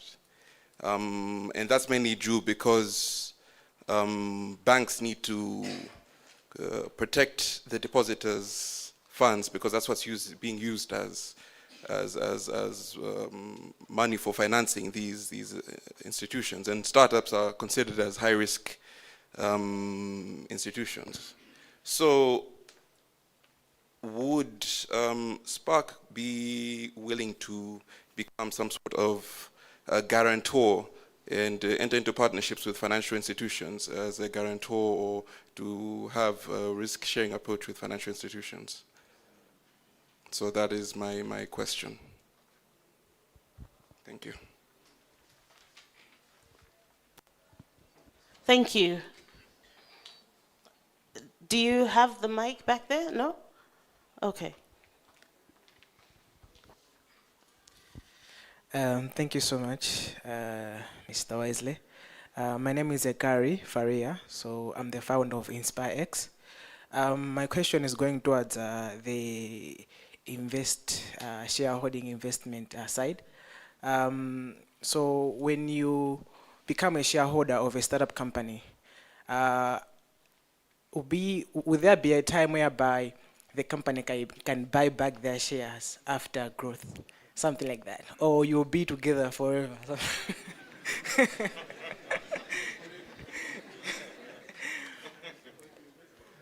And also, I think I should continue that maybe in cases of the business failure, I have heard that some founders, they may lose their company. Maybe you may end up just buying the whole company because the founders have made losses and something like that. So how are you going to navigate those areas to make sure that there is sustainability and the business is making progress? Tingoti trauma. Is there a mic in the back there? Please, can I have, maybe before you speak, Vincent, do you want to take this on first? Yeah? Let's have everyone? Okay. These three, okay. So we'll have Vincent respond, or whoever would like to do that, and then we'll proceed with the 2 questions. Okay. The first question on who are we targeting, in terms of whether we are just focusing on tech. No, it's not just tech. We are open. I think when you go to the eligibility criteria on the website, you'll see some of the sectors that we are very much interested in. But there's a caveat to that. We are interested in the utilization of digital technology in the business. We are very biased in that regard, because it's the area that we are very, very much well experienced, and would want to even bring in our capacity full force in that area. We cannot confidently tell you. Of course, we will hire experts and other areas that we can work with, but we are biased towards tech and other areas. We are also doing agriculture, health. Like you see a list that we've put in there. But the key thing is it has to be innovative and unique in that way. Yeah. I think I should also say that we are planning to have information sessions in the next few days. We're going to organize information sessions. People will come in here to have like a deeper discussion on this, especially how to apply, how to do it and all that. So we invite you both visual and even physical here to discuss. Those who are willing to apply, we'll share the dates. And then in terms of guarantee for banks and financial institutions, that's very, very specific. We're open to partnerships, but you've literally gone very specific to what you're looking for. It's something that we are willing to discuss. We'll sit down and discuss, but I'm not saying a strong yes here, because there are repercussions as well in terms of that, but we're willing to discuss I think Wesley can expound a lot more on that, but we are willing to discuss with partners. And I think one of the things that we are also working on is to be able to, all this that we're doing, we'll be able to create a pipeline for potential investors to come in. So that we are sure. If you want us to help you to do the due diligence, the de-risking, and everything else, we're willing to do that at a very early stage and help you to come and invest and help you even to organize documentation for the investor, the investees and everything. We can be able to do that. But the guarantee part is very, very unique, and we can discuss further how to do that. Exit strategy, very clear. There is no way we're going to run with you all the way. We've got an exit strategy. And you will be allowed to buy back your shares at some point. So there are a number of exits that we are exploring. Whether we are going to do mergers and acquisitions with other companies, we take you to Rwanda and a certain company wants to buy you as a company and all that. You cash out, we cash out. We go our ways. God willing, I think as Wesley put it, we are also willing or working towards running even IPOs in future. We would want some of these companies to go and do IPOs, whether on the Malawi Stock Exchange or any other stock exchange that is out there. So we are aiming beyond having a company that is able to reach the unicorn status, $1 billion valuation, but we're also willing to go with you all the way to IPOs in that. We've never seen, we've seen, yes, traditional companies doing IPOs in Malawi and all that, but we want to see a startup going all the way to an IPO on MSC or in other exchange platforms across the world. And it's in the documentation that we're talking about when are we exiting, how many years are we shareholders agreement, so that we also get shareholders agreement, so that we also give you the confidence as an investor to have your company. That's why we're not going all the way to 49 or 50% ownership. You still retain a majority of your company and a lot of say in your company. And we're not willing at this stage to do that unless otherwise that we can be able to buy more shareholding and all that. But right now, we are confident to stay within that we cannot go beyond a particular threshold that we've put. So yes, we are willing to do that. Why is there?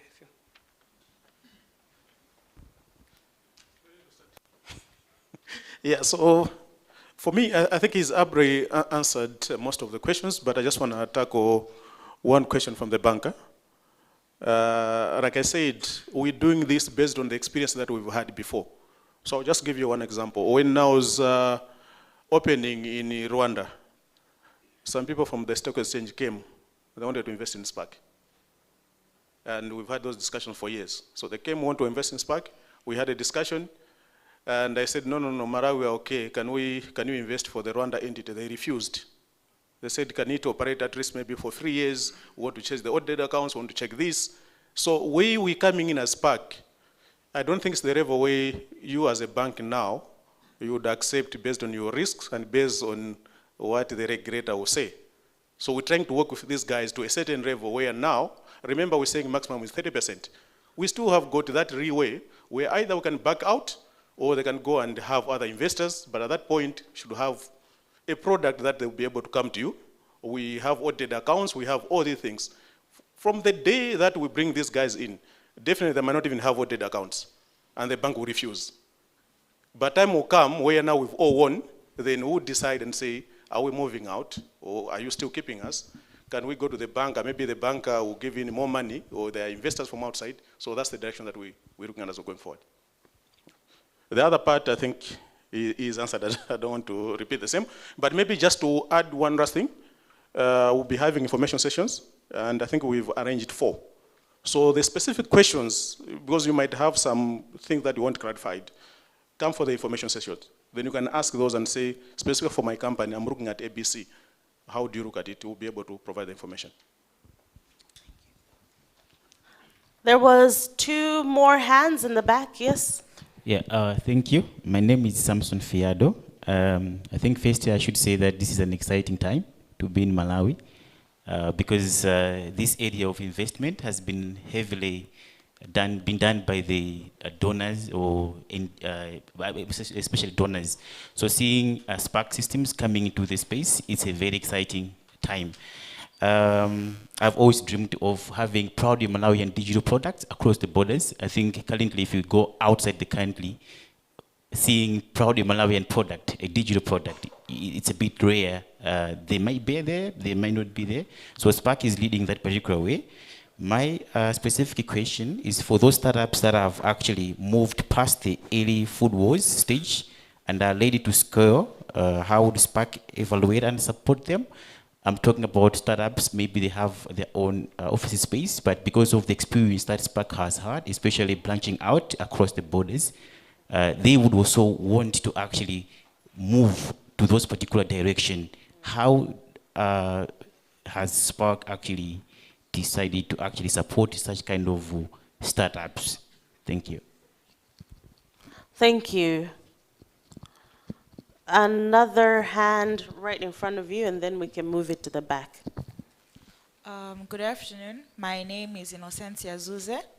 I wanted to ask, in the incubation sector, we're going to meet some people that, they're very, let's say university students, have a brilliant idea, but they cannot give themselves maybe the basic need of transport and whatnot. I know you're not running a charity, but I would love to know that if they have brilliant ideas and can go to scale, how are they also going to be assisted to actually have access to the innovation space beyond financial constraints? Thank you. Yes?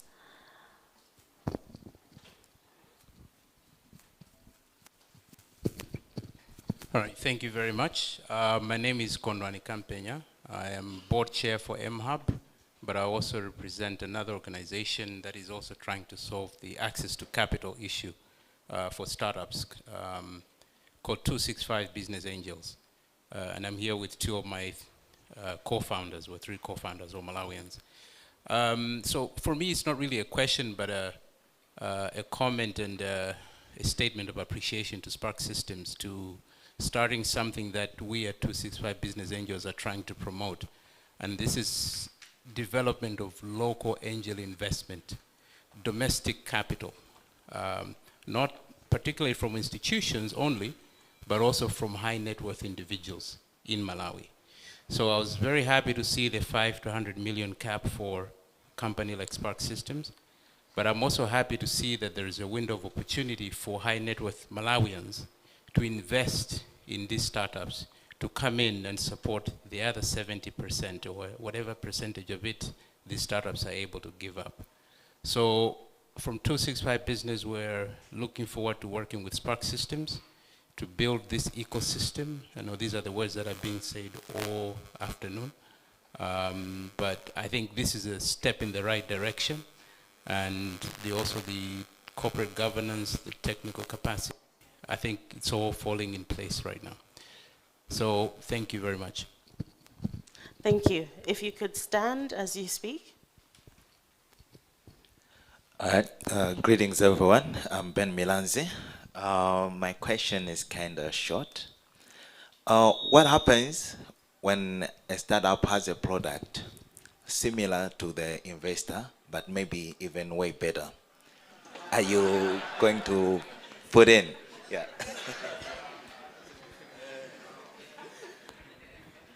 I think let me have you respond to these, then we'll go to our last round of questions.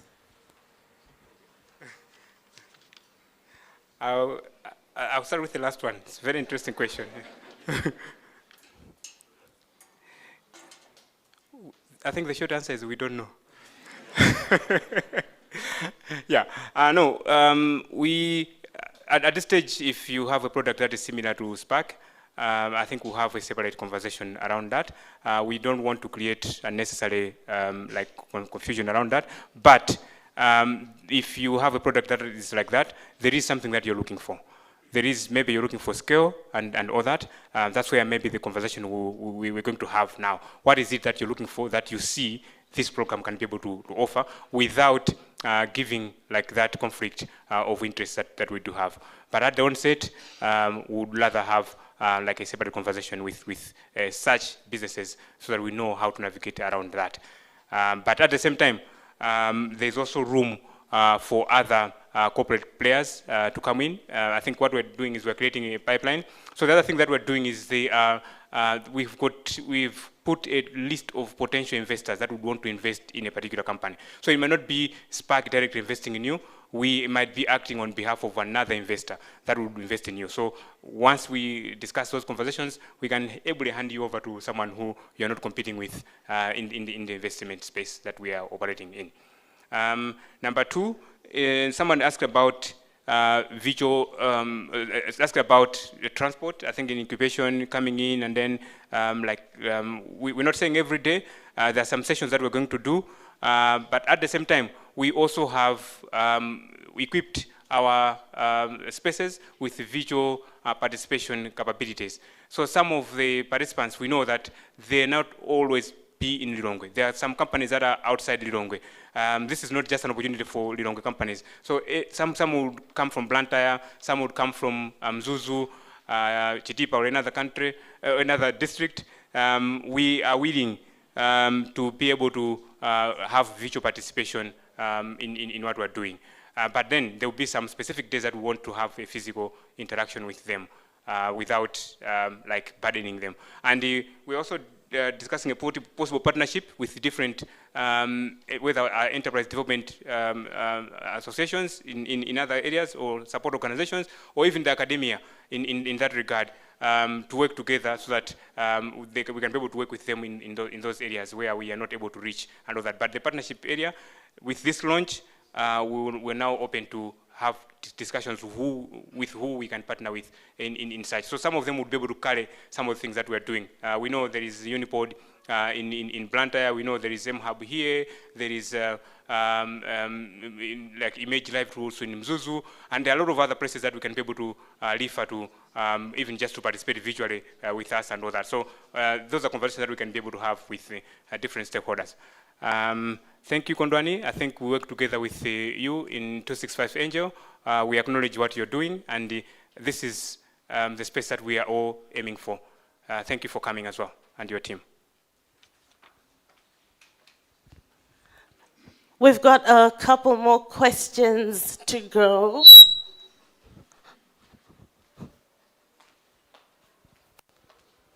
So you stand, and then when she's done, we'll grab yours, and there's another one. Okay, thank you. My name is Daphne Magela. I'm an innovation specialist at Save the Children. So this is also really exciting, and we understand that Sparc is not a charity. And also just to accept that, yes, most of the times the innovations that we fund go into this valley of death. So my question is on partnerships, to say that on the partnership slide, you were mentioning mostly helping with demo days and hackathons, but then usually with the funding space and these problems that are happening, most development partners and NGOs are thinking of helping private sector, working with private sector, and helping innovators to build their products, pilot their products. And so usually the language that we speak is, okay, we want ownership from the government, and we want ownership from our beneficiaries. So it looks like you have that experience or that gap to help us move from that language. But on your partnerships, you're just talking of those things. Is there a space to say that NGOs can work with you, as maybe we do with other innovation hubs, but then to get support for the innovators that we're giving grants to on IP protection, market entry, since you have that access to investors, since maybe our solutions are not just for that space, but then they are marketable to the Malawian market. Thank you. Vincent, if you could please take that question, in the interest of time, I'm sorry. We'll take it, and then we'll proceed with our program. Yeah. We will work with the development partners. We will work with the NGOs. We work with the civil society. We work with the community organizations. We are very open to work with them. The only thing that they cannot apply a free business, something that is not generating revenue. But working together in terms of whether it's co-creation, talking together about maybe social enterprises and other things, we'll be able to do that. We're very open to discussions. And the reason why we are doing this is we want to maintain the model first. We run the model, we see it. If we inject private capital into a business like this for, let's say, 1 year or 2 years, what would happen?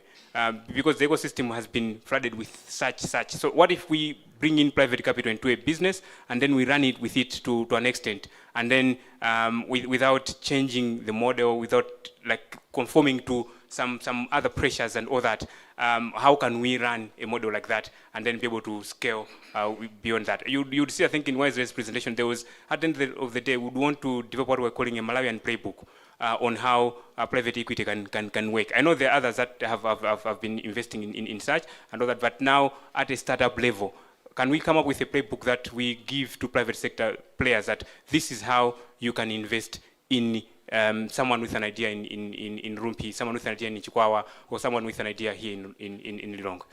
Thank you.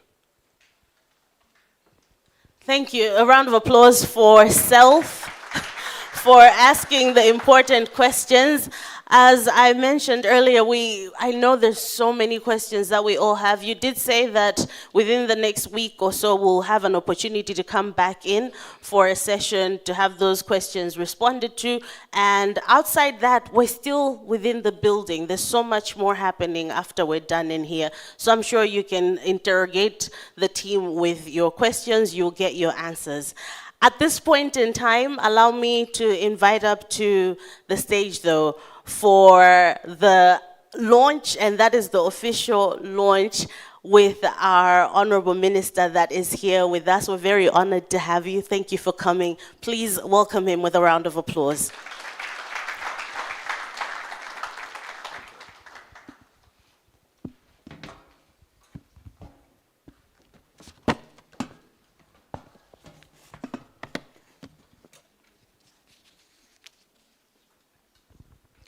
Good afternoon, or is it evening?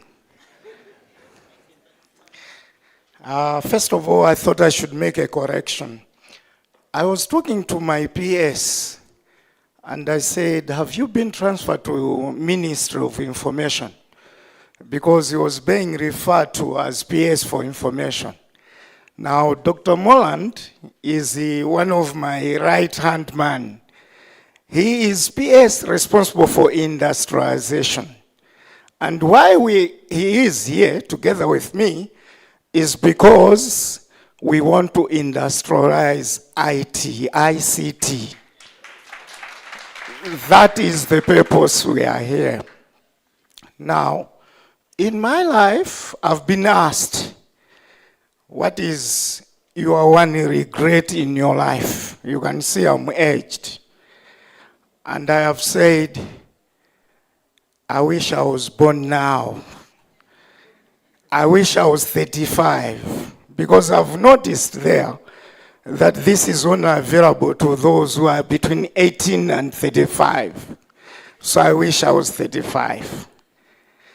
The Deputy Governor of the Reserve Bank of Malawi, Dr. Kisi Simwaka, the Managing Director of Sparc Systems Limited, Dr. Wesley Piri, distinguished captains of industry, representatives of developing partners, if any, leadership of ICT Association of Malawi, members of the innovation and entrepreneurship ecosystem, members of the press, ladies and gentlemen, once again, good afternoon. It is a great honor and privilege to join you today for the official launch of the Sparc Systems Innovation Space. Allow me at the outset to commend Dr. Wesley Piri and the entire Sparc Systems team for their vision, commitment, and investment in establishing this facility. This initiative demonstrates confidence in Malawi's future, and more importantly, confidence in the creativity, talent, and entrepreneurship spirit of Malawians, especially those of the youth. Today's launch is not merely about opening physical space, as it's been presented here, and the innovative ideas, but it is about creating an environment where ideas can be transformed into businesses, where innovators can access mentorship and capital, and where entrepreneurs can build solutions that address real challenges facing our country and the continent. The government of Malawi recognizes that innovation, entrepreneurship, and in particular industrialization are central to achieving the aspirations of Malawi's 2063. Our vision is to build a productive, self-reliant, and industrialized nation that creates wealth, jobs, and opportunities for all citizens. And when we talk about citizens, we look at the vulnerables. Now, in our ministry, we've got 3 categories of vulnerables. First are women. Unfortunately, women are categorized as vulnerables. Then we have the youth, and lastly, the disabled. We understand that sustainable economic growth will not come from consumption only. It will come from production. It will come from value addition. It will come from innovation. And it will come from empowering entrepreneurs like yourselves to create products and services that can compete both locally and globally. We put a lot of emphasis on services because we do believe that we've traded so much in goods, but we need now to start trading in services. And as it was already been demonstrated here, there is a lot of growth in services.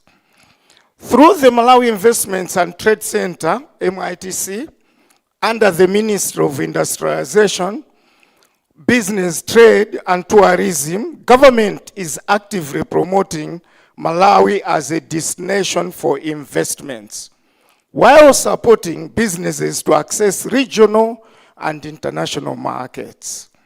MITC continues to play a critical role in attracting investments in priority sectors, including manufacturing, agro-processing, tourism, mining, and obviously technology.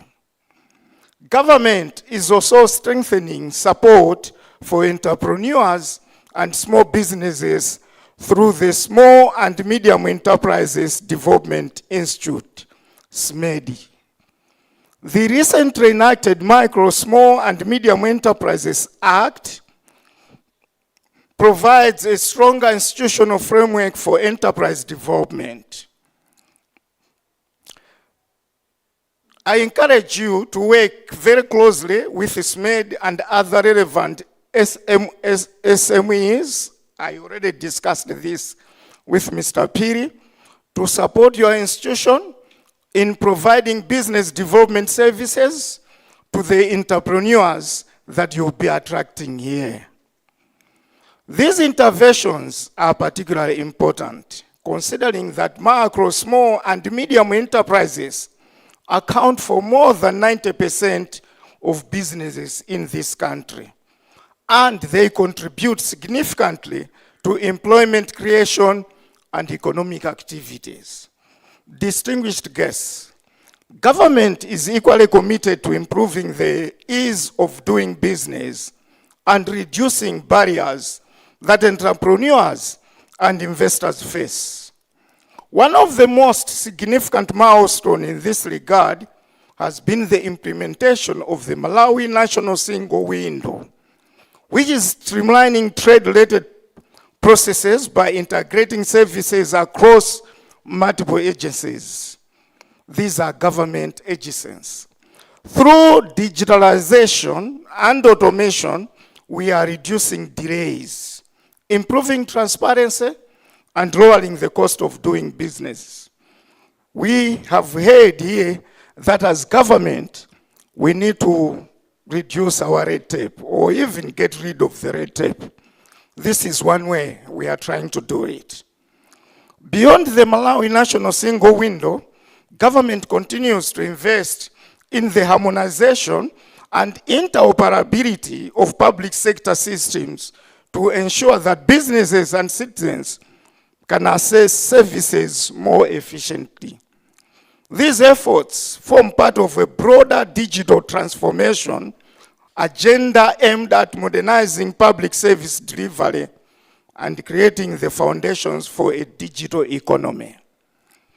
The 2026-2027 national budget further reaffirms government's commitment to private sector-led growth, industrialization, and digital transformation.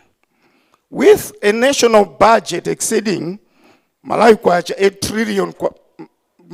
8 trillion, government has prioritized investments in private sectors, especially those that are productive, trade facilitation, digital public infrastructure, and enterprise development. As government implements these reforms, we recognize that creating a thriving, innovative ecosystem cannot be achieved by government alone. Innovative ecosystems succeeds when government, the private sector, academia, financial institutions, and developing partners work together towards a common objective. This is why I am particularly encouraged by the establishment of Sparc Innovating Space. For many years, Malawi innovative ecosystem has largely been supported by developing partners, universities, and a small number of innovation hubs. While these institutions have made significant contributions, there remains a need for greater private sector participation in nurturing, adopting, and scaling innovation. The entry of Sparc systems into the space is therefore a very welcome development. We thank you, Mr. Piri, for this innovation. The model being launched here today goes beyond providing office space. It combines incubation, as already presented, acceleration, technical support, mentorship, access to finance, and investment readiness under one roof. This directory addresses many of the challenges that prevent promising ideas from becoming successful businesses. The focus on supporting ventures from ideation to commercialization is exactly the type of intervention that Malawi needs. If we are to build globally competitive enterprises and create meaningful jobs for our young people. To the entrepreneurs that are here, as well as innovators and young people gathered here, I encourage you to seize this opportunity. The future belongs to those who identify problems and develop solutions. Innovation is not simply about technology. It is about creating value, improving lives, and building businesses that contribute to national development. I have spoken to Mr. Piri about the value chains that our ministry is supporting, and we do believe that there is a value chain here as well. So I have requested that Mr. Piri should discuss to PS industrialization to look at this ICT value chain. Ladies and gentlemen, innovation is no longer a luxury for developing economies. It is a necessity. Countries that innovate compete. And countries that compete attract investments. And as you know, countries that attract investments create jobs, prosperity, and opportunity for their people. As government, we remain committed to supporting initiatives that strengthen entrepreneurship, promote industrialization, expand exports, attract investments, and accelerate digital transformation. I therefore congratulate Sparc Systems Limited on this remarkable achievement and wish Sparc Innovative Space every success as it embarks on its mission of nurturing Malawi's next generations of innovators, entrepreneurs, and business leaders. Let me say this here, that what I've seen here is an encouragement of planning for the future of our generation. Planning for financial independence for the youth. Very important aspect of our focus in terms of how we move forward from here. I thank you once again and hope that this initiative will be very successful. We are readily available in our ministry to assist you wherever you need any assistance. We are also there to look at the value chain, as I've already mentioned, and see how we can partner up with private sector. On that note, it is now my singular honor and privilege to officially declare the Sparc System Innovation Space duly launched. Thank you very much for your attention.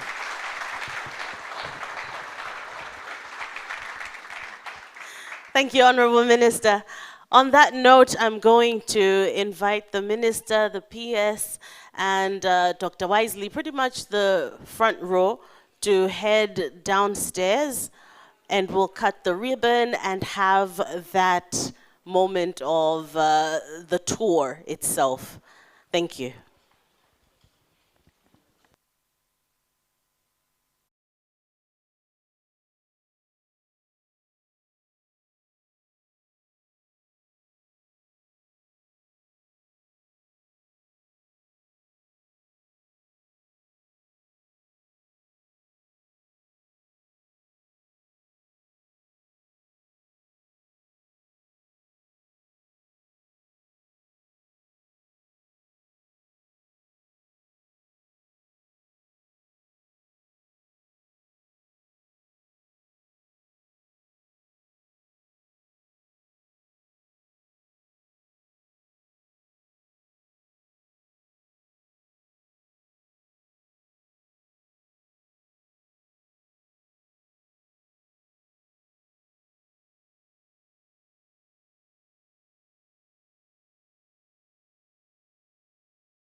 of Excellence. It would be great if you were on the other side, right? But, well, we can always shift. Oh, sorry. Yeah, so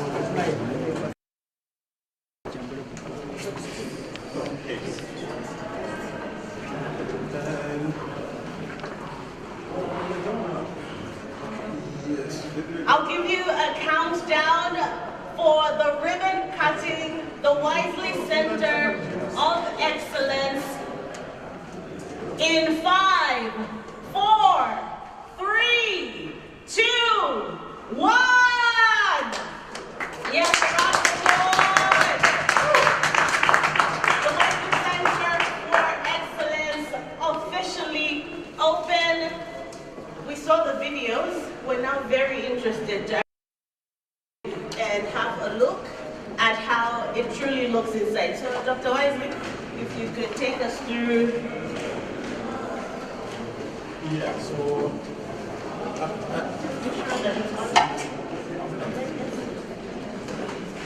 so Honorable Minister, Deputy Governor, yes, this is our space. We set up here, someone comes from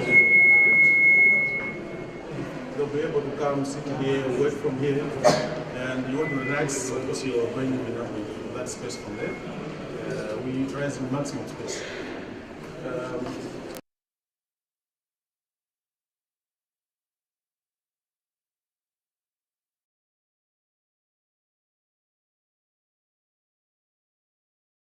Why we have this space? With our mission, which is to create a private ecosystem where individuals, startups, and institutions pioneers social. This is our mission. And as our vision, we're going beyond Malawi. Like I said before, I don't think we should be sitting down looking only for the Malawi market. We're going across Africa. So one of this.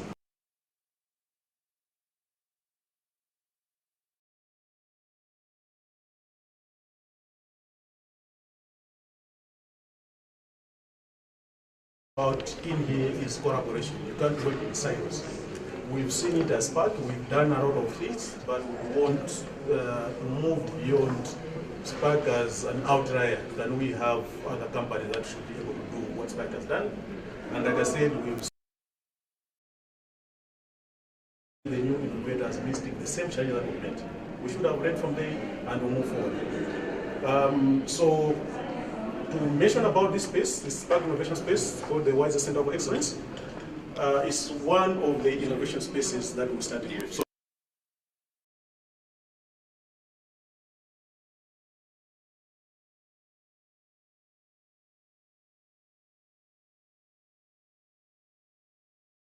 Malawi around next time in Rwanda, God willing, we might say, okay, come join us also that side. So we would want to create products that are meant for Africa. And for us, Malawi being at a bit of a bottom, I've gone, for example, in Zambia, where when they started having problems, they're like, oh, guys, we'll go to more than you. I know my transaction has taken 5 days to send dollars out. I'm like, mine is 8 months. So we've seen it all. So can we create solutions that should be able to solve beyond what we have? That's what we're looking. So that's the whole picture behind the Sparc Innovation Space. We're looking at collaboration, we're looking at giving back to the community, we're looking at all of us moving forward as a community, not Sparc alone. So the other, when you're coming downstairs, you would have seen the picture this side of my mom. That's just part of the motivation that I normally get. Because at some point on this building, these are some of the stories that I haven't said before, on the third floor, I disappeared a bit. So I disappeared because of the headaches that I was meeting in this country. So I disappeared, and my mom realized to say, oh, this person has disappeared. Says, but why are you staying out more than here and your family this side? I said, the issues are meeting here. Then she said some ways that I put that, to say, put your rights in the open, do the other that depends on your rights to see their own path. So you cannot be running around. So I've taken that as something that should be able to push us forward and say there are others that are looking up to us to be able to push them forward. At some point, we look back and say, oh, if this guy that doing this, we should also be able to do it. Yeah. So that's why you have all these. Of course, a bit where I was young, and that other side, my mom passed on, but I think that was the year before she passed on. She came also here. That's when I was 14 years in Karonga. And then, of course, the graduations, and this is the story about the Sparc. You can see here, Governor, I was looking at your building, but this is literally where we're standing now. Yeah. So 2017, there was no fence, there was not even tarmac road. But government, I think, helped us there, put tarmac. So the products, of course, became expensive, but we had bought already. But this is the RPM, this is now on the rooftop where we've got a swimming pool waiting back. So you can see the development that we've done under Sparc. Of course, this part is where we're doing the construction, and you can see the engineers that I'm standing with, they're all Malawians. So we've done this as Malawians, and we keep on promoting Malawians to move forward. Over 90% of the works here that we done by Malawians. Even the one that were not done by Malawians, we made sure the contract to say the ratio of 1 to 5. So if you bring 1 for the grass bonding, have 5 Malawians that they should already. Now we're having people that would know already.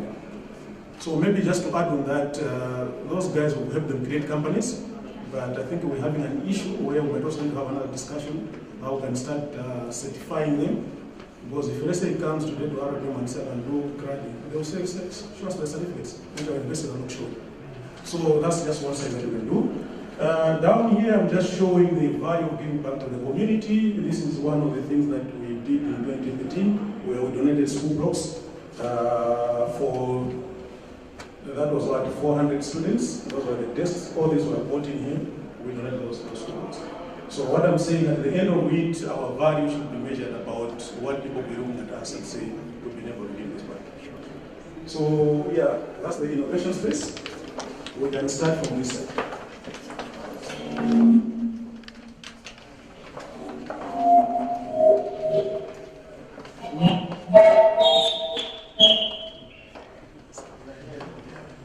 So we talked about the 20 companies or individuals. Yeah, so we talked about the 20 companies or individuals that we will start with. This is the space where they're sitting. But maybe before we come on here, like I said, we've got our own team. We've started with 14 members. So you can literally see we're trying to separate those from Sparc side. People are always busy, but we're having a dedicated team for the side that when they need help, they'll become the other floors to discuss with the technical team on Sparc. So we've got that office, that will be for the administration. The other one is for the technical read. So administration works that side, technical support. If he needs more support, he'll be able to come to us. Then we've got the investment officer that is in that other office. And program read is the far end where he's standing here. And we're starting with the incubation, and we've got offices around. So maybe even since you're in the operation side, just take it up, I'll be able to take it from the other side. Yeah. So here we have the 20 businesses that we are doing incubation. So apart from the trainings that we're going to have with them, we are also giving them a space where they will operate from here. So they will work here. The assignments that we give them, everything that we guide them to be able to do. So we make sure that they are secured here. The other side is, you see there are 10 offices. I'll show you how it looks like. I think should we come and enter this one.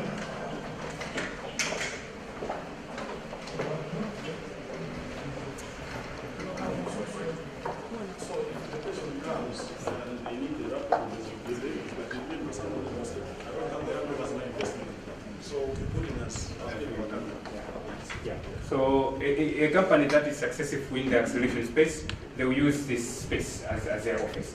We're looking at up to 3 members per team, so they'll come and work from here. Apart from the trainings that we're going to do with them, but just them working and operating, it gives them a permanent address and a bit of credibility in what they're doing. And we've gone a step further. We've left some space where you see it's blank. They're going to brand their own brands. They put their own logos and information that about the companies. So you will see 10 branded companies here of different, whether they're in FinTech, Agritech, whatever it is, it will be branded by their own brands in here. And if they want to meet visitors, they're going to meet visitors right here. And we're providing everything like in internet and even provision of stationery and other things that we want for them to operate properly. And if they want, I think we can go.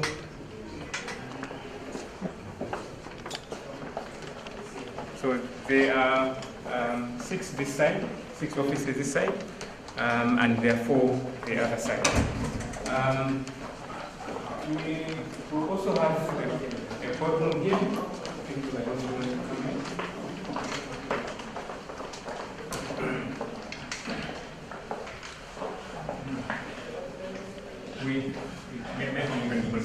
We've got a boardroom here, Honourable Minister, with very smart technologies where they would want to meet, to have meetings with like proper whiteboards, like proper discussions, demonstration of everything that they want to do, conference facilities, they want to do video meetings and all that. They will be able to do that here. So they can book from us. They want to meet a potential investor, they come and meet them here. They want to have a board meeting of their own, they will have it here. Or also where we are inviting corporate players to come in and they can also have these board meetings. So we've got 2 of these. One is here. I'll go show you the other one. And then maybe Wise can take you through the other space.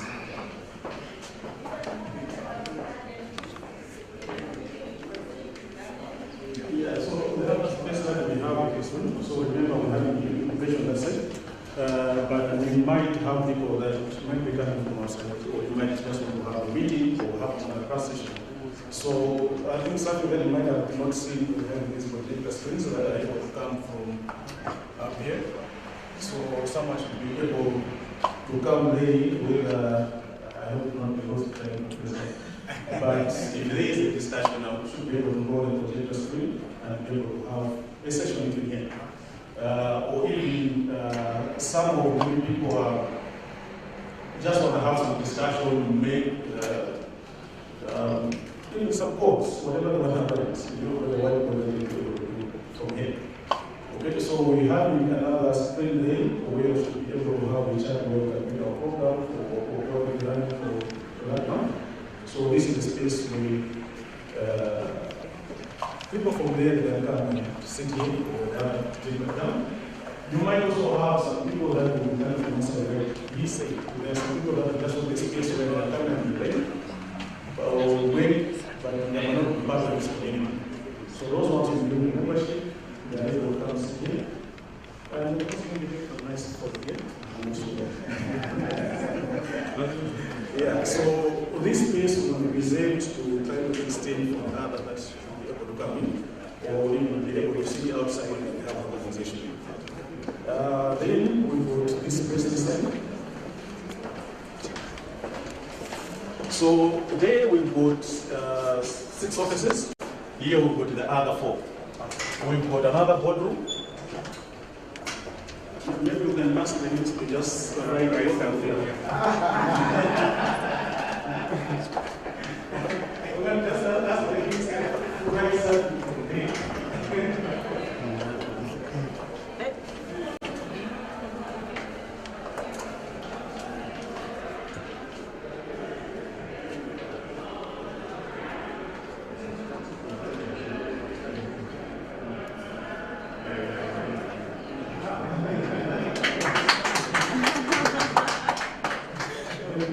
So this is the center group.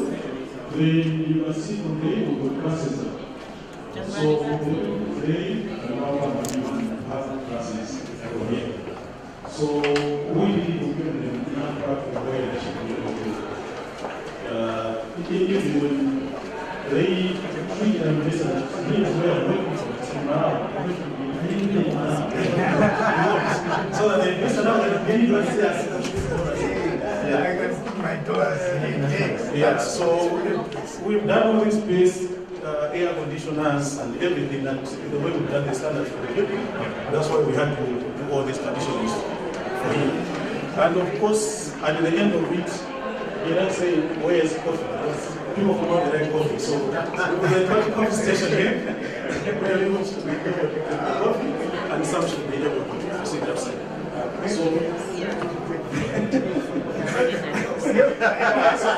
So I should say, even at the beginning when we were doing the initial design for the building, the contractor, this ICT was so we had all those in mind to say, this should go beyond, you cannot be thinking about Rwanda, but you need to go outside.